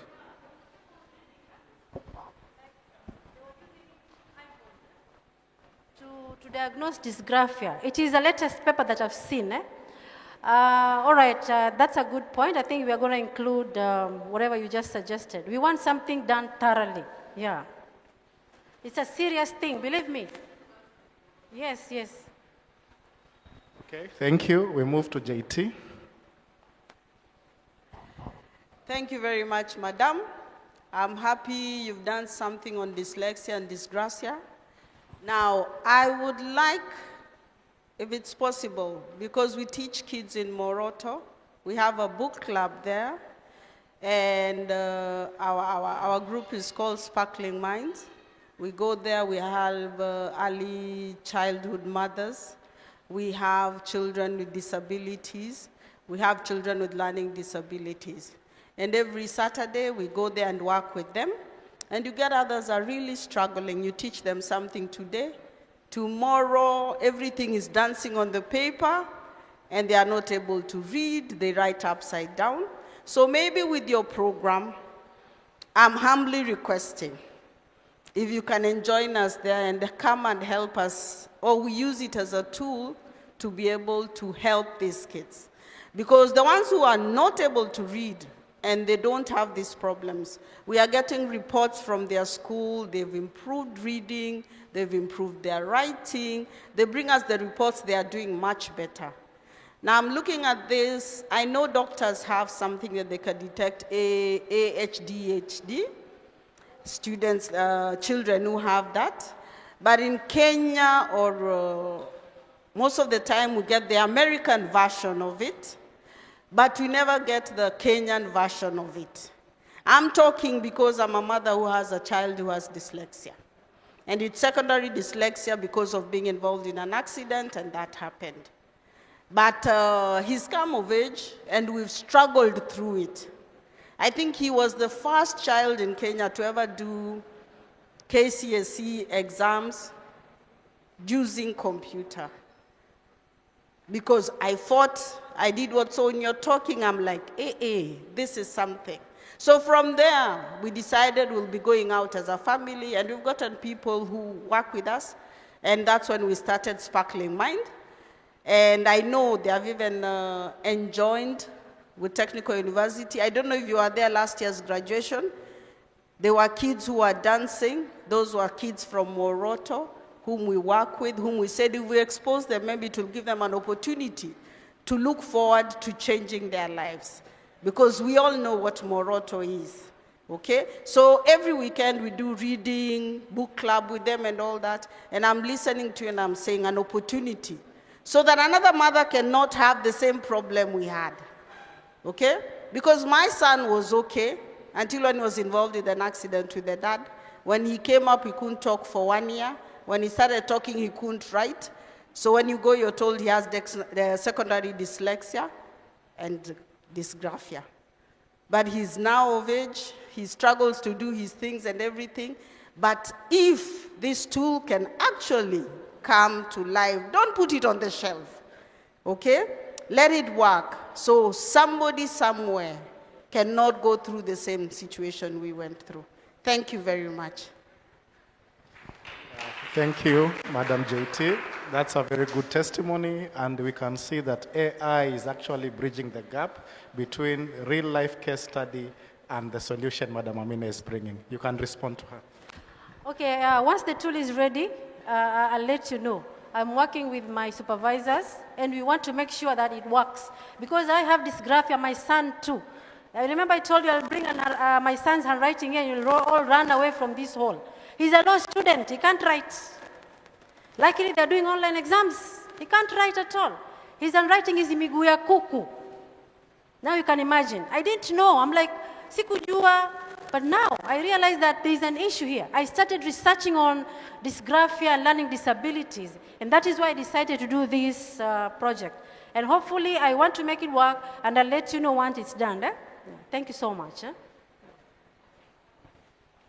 Okay, no, not yet. This side, please. Oh, okay. One last question on this side, and only two last questions on that other side. Thank you so much, Madam. That's a well-researched report. My question will be, maybe have you thought of including the parents for those kids? Maybe it is hereditary, something which the students have inherited from their parents. So as you do your research, it will even make it beautiful to continue researching to their parents, because some of our parents are hard on their kids. Maybe it's something you suffered, you as a parent, and you are hard on your kid. No, your kid is suffering with the same thing which you are suffering at that time. So it will be good to involve the parents and also the teachers. As you research with the kids and the students, it will be interesting to see what are the teachers saying and the parents. And a food for thought now, are all doctors suffering from dysgraphia? When you go and you see their medical reports and recommendations, they write with that handwriting. I don't know, they're exempted from that or what? Okay, thank you. That's a very, very good question. Madam Amina, you can respond. You see, like in African countries, many of us go undiagnosed. Ni kuchapwa, ukikuwa mdogo, mwalimu anakuchapa, mpaka you lose interest in studying. I can tell you. Even the doctors, it's like everyone has it. That 10 to 30% of the population has that condition. Yeah? The others, like we might be researching on in the future, the dyscalculia, the maths thing. We need to support you see, like my son couldn't write at an early age. I didn't know. Nakaa tu naye, namuonesha, kesho asasahau. Tunasukumana, but I didn't give up. One thing is you shouldn't give up. I did not give up. Natafuta mwalimu, handwriting amsaidie, mpaka form 4 nao mwalimu akaniita, madam, huyu atafanya exam namna gani? Angalia hii handwriting ya huyu mtoto, sasa nifanyeje? I tried, and luckily at least he managed to get low. I'm happy. And now they are doing online exams, nashukuru Mungu kabisa. Because the lecturers will just give him zeros too. Anyway, thank you so much for that. Yeah, we'll involve parents and teachers and the other stakeholders. Thank you so much. Okay, one last question on this side. This side has been so quiet. I don't know, are you in this hall? Any question, just one question from anyone? From high school students? Yeah. You have any remarks? Okay, so that is okay. So thank you, Madam Amina. That's a very good area of research. Give her a round of applause. Okay, this marks the end of our session. I will give the mic to our host, Mr. Victor. Thank you very much, Dr. Tole. That was very nice, Madam Amina. Dysgraphia is real. Now you can understand mwalimu wa physics na handwriting yake, sio makosa yake.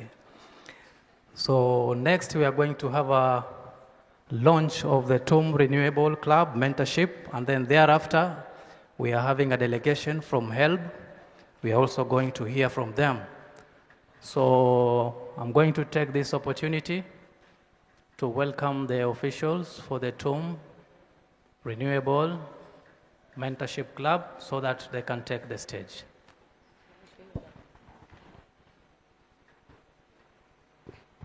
Good afternoon. Good afternoon once again. I know we are all tired, but we are almost coming to an end of our last day of our conference.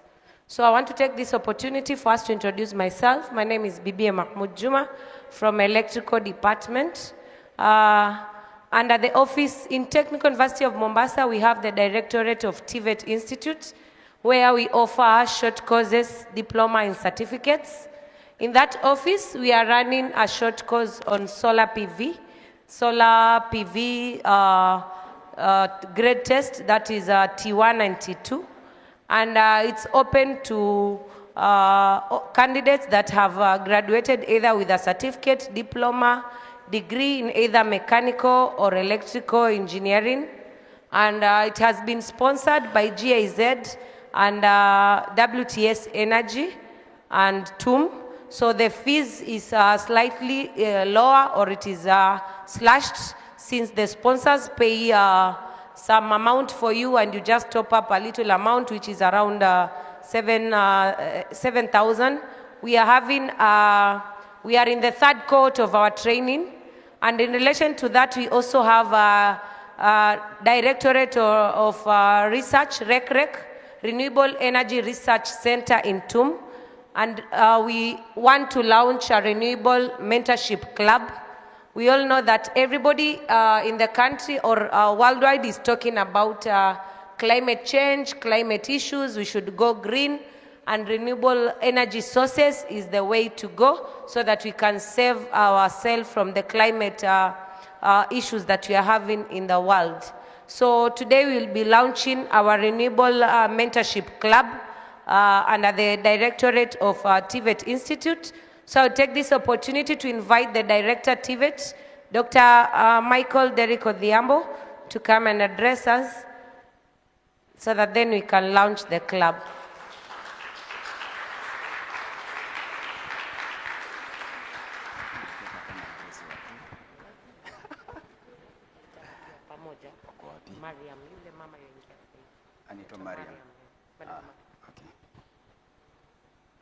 So thank you very much for coming for this event. At the TUM TVET Institute, like Engineer BBA said, we run all the TVET programs in the institution, but we are also focused on skills, upskilling, retooling, and rescaling. And for the last, since January, we've been running a solar SPV training programs. These programs were actually part sponsored by GIZ, and we also have a team from WTS, and it was there was some monitoring and evaluation was being done by a group from Pamoja Trust, and they're here with us. So the whole idea of this launch is that the trainees of this program, we will be following them up through and through for at least 1 year and try to see, are they getting positions within society?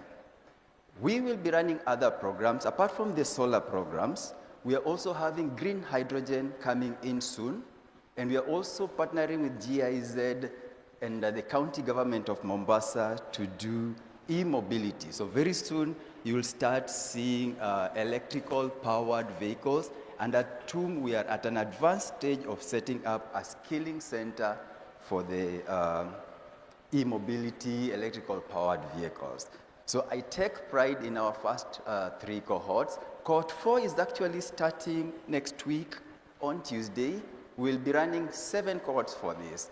The program that we are running currently is normally costed at around 55,000 shillings, but the students are only paying 8,000 thanks to GIZ, WTS, and the TUM collaboration. So today, some of the graduates are here from that cohort. We have some other teams online, I know. So anybody who graduated from the solar program? Nobody? Just stand up so that we can see that you are here. For the cameras and everybody out there to see, this is just about 15 people. We have another almost 75 persons who have graduated on this program. So congratulations to you. I hope you've all gotten jobs, and if you've not gotten jobs, come to me or come to WTS so that we can see what we can do, okay? Thank you very much, BBA. I would want to welcome Madam Mariam from P4T.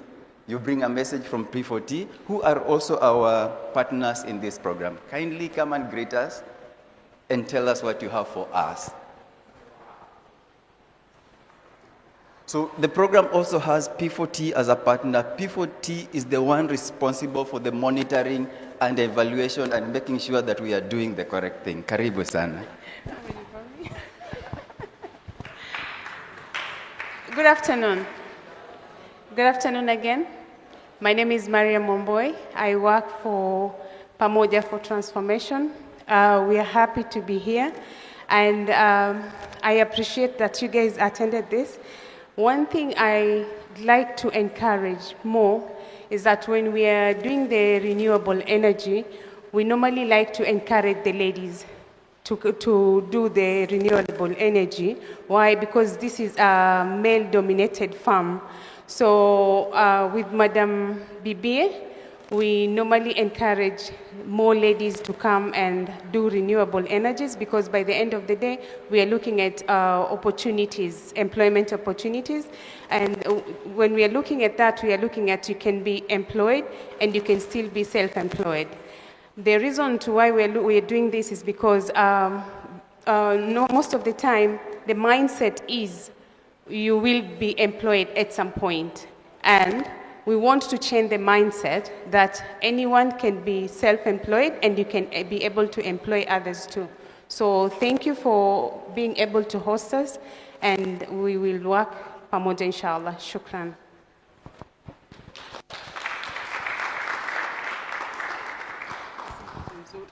Thank you so much. So I'm going to explain a bit of why the club, why launch it in TUM, what is our intention, and what will be the first activities of that particular club. So it's a TUM Renewable Mentorship Club. So it's a TUM Renewable Mentorship Club, and it is intended to mentor those who are majoring into the renewable energy courses, including solar, e-mobility that is upcoming, as the director has stated, hydrogen energy that is also going to be upcoming and anchored under the Directorate of TVET, so that we can guide these students or graduates from these courses to be able to secure attachment, internship opportunities, and employment in the end. At the same time, our main target or focus, the program anchored under GIZ is We4D, Women for Employment and Development in Renewable Energy. We all know that this field is dominated by male, and we are encouraging female to join this particular venture.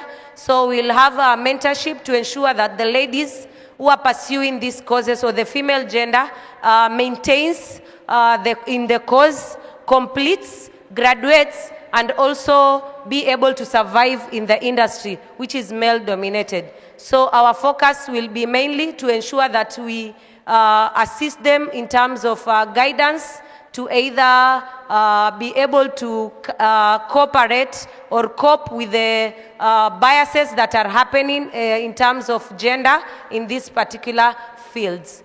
Number 2 goal is under the Directorate of TVET and REC, Renewable Energy Research Consortium, those that will be intending to major in other higher researches in terms of renewable energy. We will assist them in terms of proposal writing, proposal and grants submissions so that they can further their further research in terms of hydrogen energy, biogas, solar, and e-mobility. So I would like to welcome Mr. Cardenio from Pamoja for Transformation. He's just stepped in. He's also one of the partners that are assisting us in this venture. So let us give him a good round of applause as he comes to address us.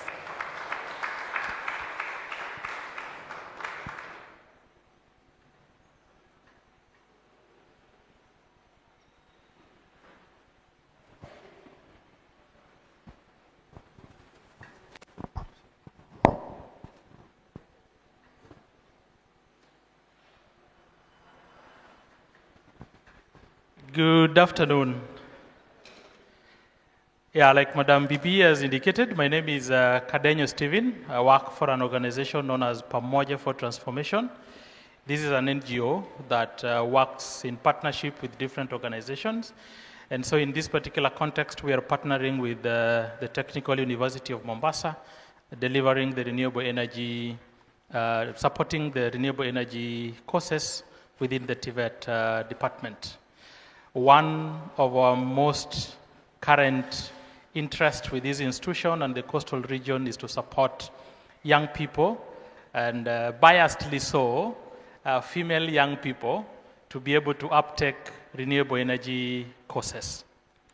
One of the current ones that is being supported is on solar, and we have had different cohorts that have so far trained. I think the 4th cohort is completing this week, and we'll be having a final cohort next week, from next week or the week after, so that at the end of it, we shall have supported the training of up to about 150 of them. Majority of them, 60% should be females, and most critically, something more that we're working on with Madam BBA and some other industry experts is to be able to provide linkages so that they can remain within the job market supporting the renewable energy skills and employment opportunities therein. Besides the solar courses, the organization, in partnership with the university and other partners who have been mentioned, are equally keen to support courses on e-mobility. We have been working on a curriculum that is near completion. Actually, it's due for validation, for accreditation this week. Today, actually, as we speak, a board is meeting to validate that particular curriculum so that it can be effectively delivered in the different TVET institutions. We are having conversations and very optimistic that TUM will be one of those pioneer institutions to also be able to offer the e-mobility course. And so we are very glad and grateful for this particular partnership with TUM. We appreciate so much the leadership through the VC, the director TVET, Dr. Michael, and all the instructors who have been very committed and dedicated to make sure that the students get the best, not only in the classroom, but also in the practical, and now also as the club will get launched, that they can also be able to get hands-on and very practical experience that can be able to sustain the renewable energy sector. Thank you so much, and please join us. Help us to bring as many young people, as many young girls and women to be able to join these particular courses so that we can be able to advance and take advantage of these particular opportunities. Asanteni sana. That wasn't a very good clap for Steve Cardenio. He's just come in all the way from Nairobi right now. Can we give him a better handy clap? Thank you very much. Thank you very much. BBA? Victor, can we have the banner here? If you've received a t-shirt, kindly wear it so that we can come at the front and officially launch the club. Please wear your t-shirt and come to the front so that we can officially launch our club.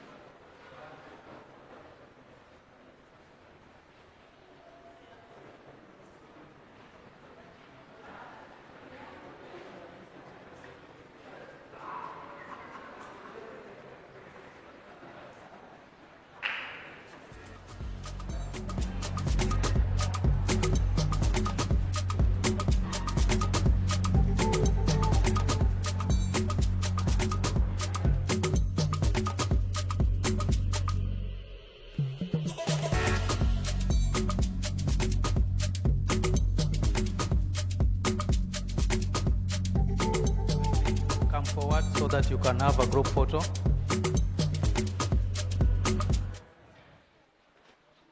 Na usizibe bana yangu nzuri.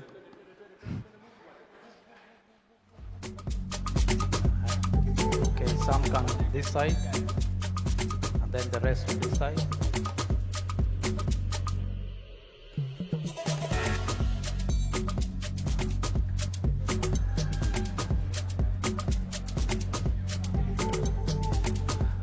Let the last person be here. Yeah.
Another one nyingine kama hiyo moto. Yeah. Wewe usmile wewe. Wacha hizo bana. Okay. Kindly join them.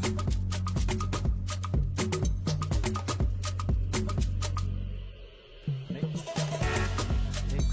the other side pia msitemee upande mmoja peke yake.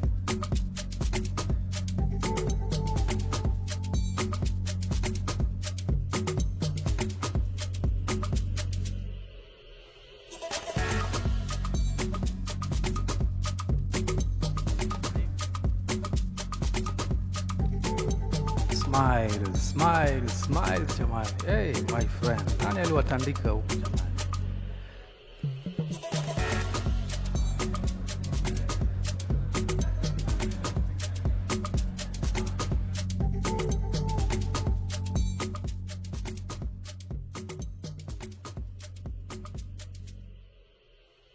Public demand, graduates only.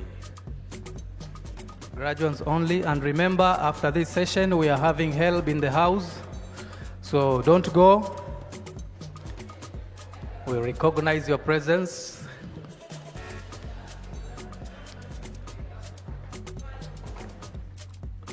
This is the first cohort. There is always a beginning of everything.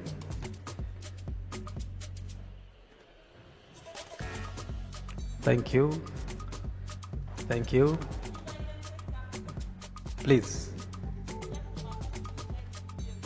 Gentlemen, move this side. Bibi, the other side. Thank you very much. Thank you. You smile to the camera. Smile to the camera. Nice, nice. Thank you. So, new team, this is good job. We don't take this for granted.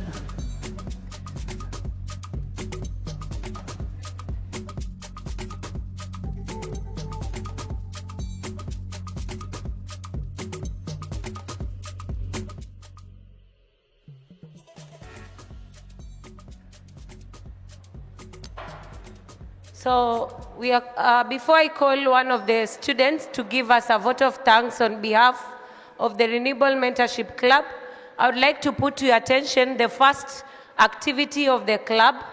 The club intends to make a solar-powered pad vending machine that is going to be benefiting girls from vulnerable societies or humble families. The vending machine will be donated to schools, either primary, high schools, or vocational training or universities. And then all girls, all females will be able to vend a packet of always after every cycle of 28, which will be real-time through either the TUM website or the GIZ website. And then it will be powered with solar. The girls that you are seeing in the photo of our banner is during our training in TUM. So they'll be the ones that will be installing the solar on the pad vending machines and automating them so that we can assist the girl child from the humble communities to be able to be maintained in school so that they cannot stay out of school because they cannot afford a packet of always. All of us know that the economy is very hard and it's very difficult to afford 130 shillings every month, especially from the humble backgrounds, to be able to buy a packet of always. So I would call upon all of you, once we put the link in our websites, you will be able to donate your packet and you will be able to monitor where that packet is being used or dispensed, since it will be monitored real time. So we'll be requesting all of you to support us in this good venture so that we can keep our girl child in school. Sawa sawa. Thank you so much. I'll call upon one volunteer from the team to come and give us a vote of thanks. Lewis.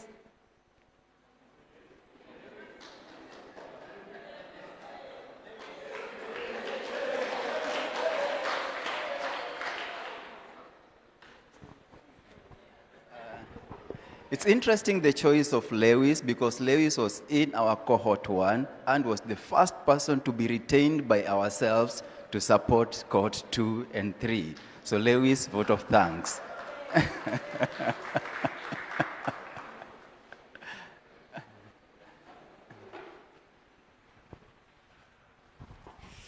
Good afternoon, everybody.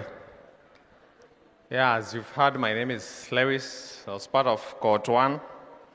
And I was later retained by WTS to help out with the consequent cohorts. Yeah, I would like to thank everybody that has attended this program and all the students that have been able to arrive given the short notice that you were given. And I don't really have much to say. So thank you to tip of the accord. P for T, WTS, and GIZ for making this program possible. Thank you.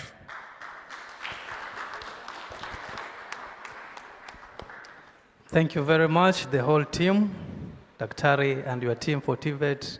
God bless you, naanze na mimi. Everybody say amen. Thank you very much. Now, as we prepare for the next program from HELB, I want you to stick around, please. Don't go away. We have a lot. Yeah. Thank you. Good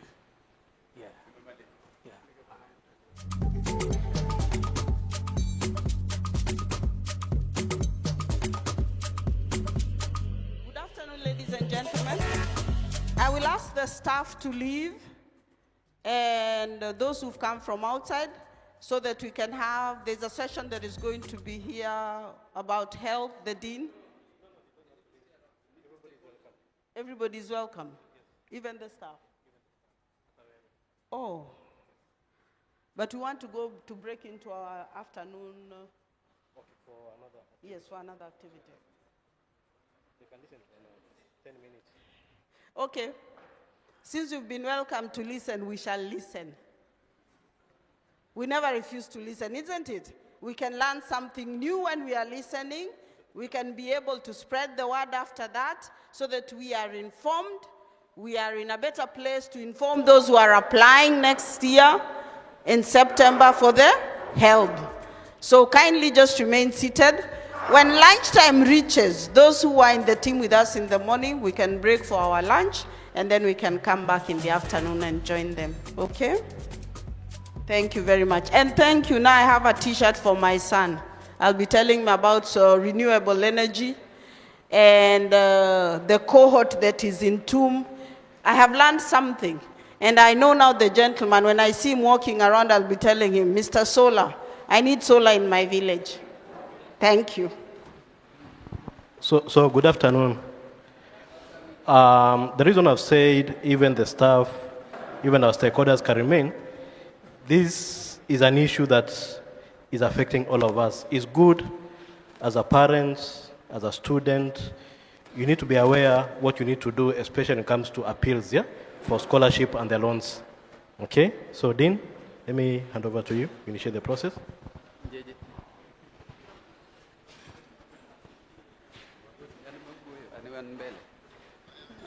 Good afternoon, ladies and gentlemen. My name is Joel Awino, the Dean of Students.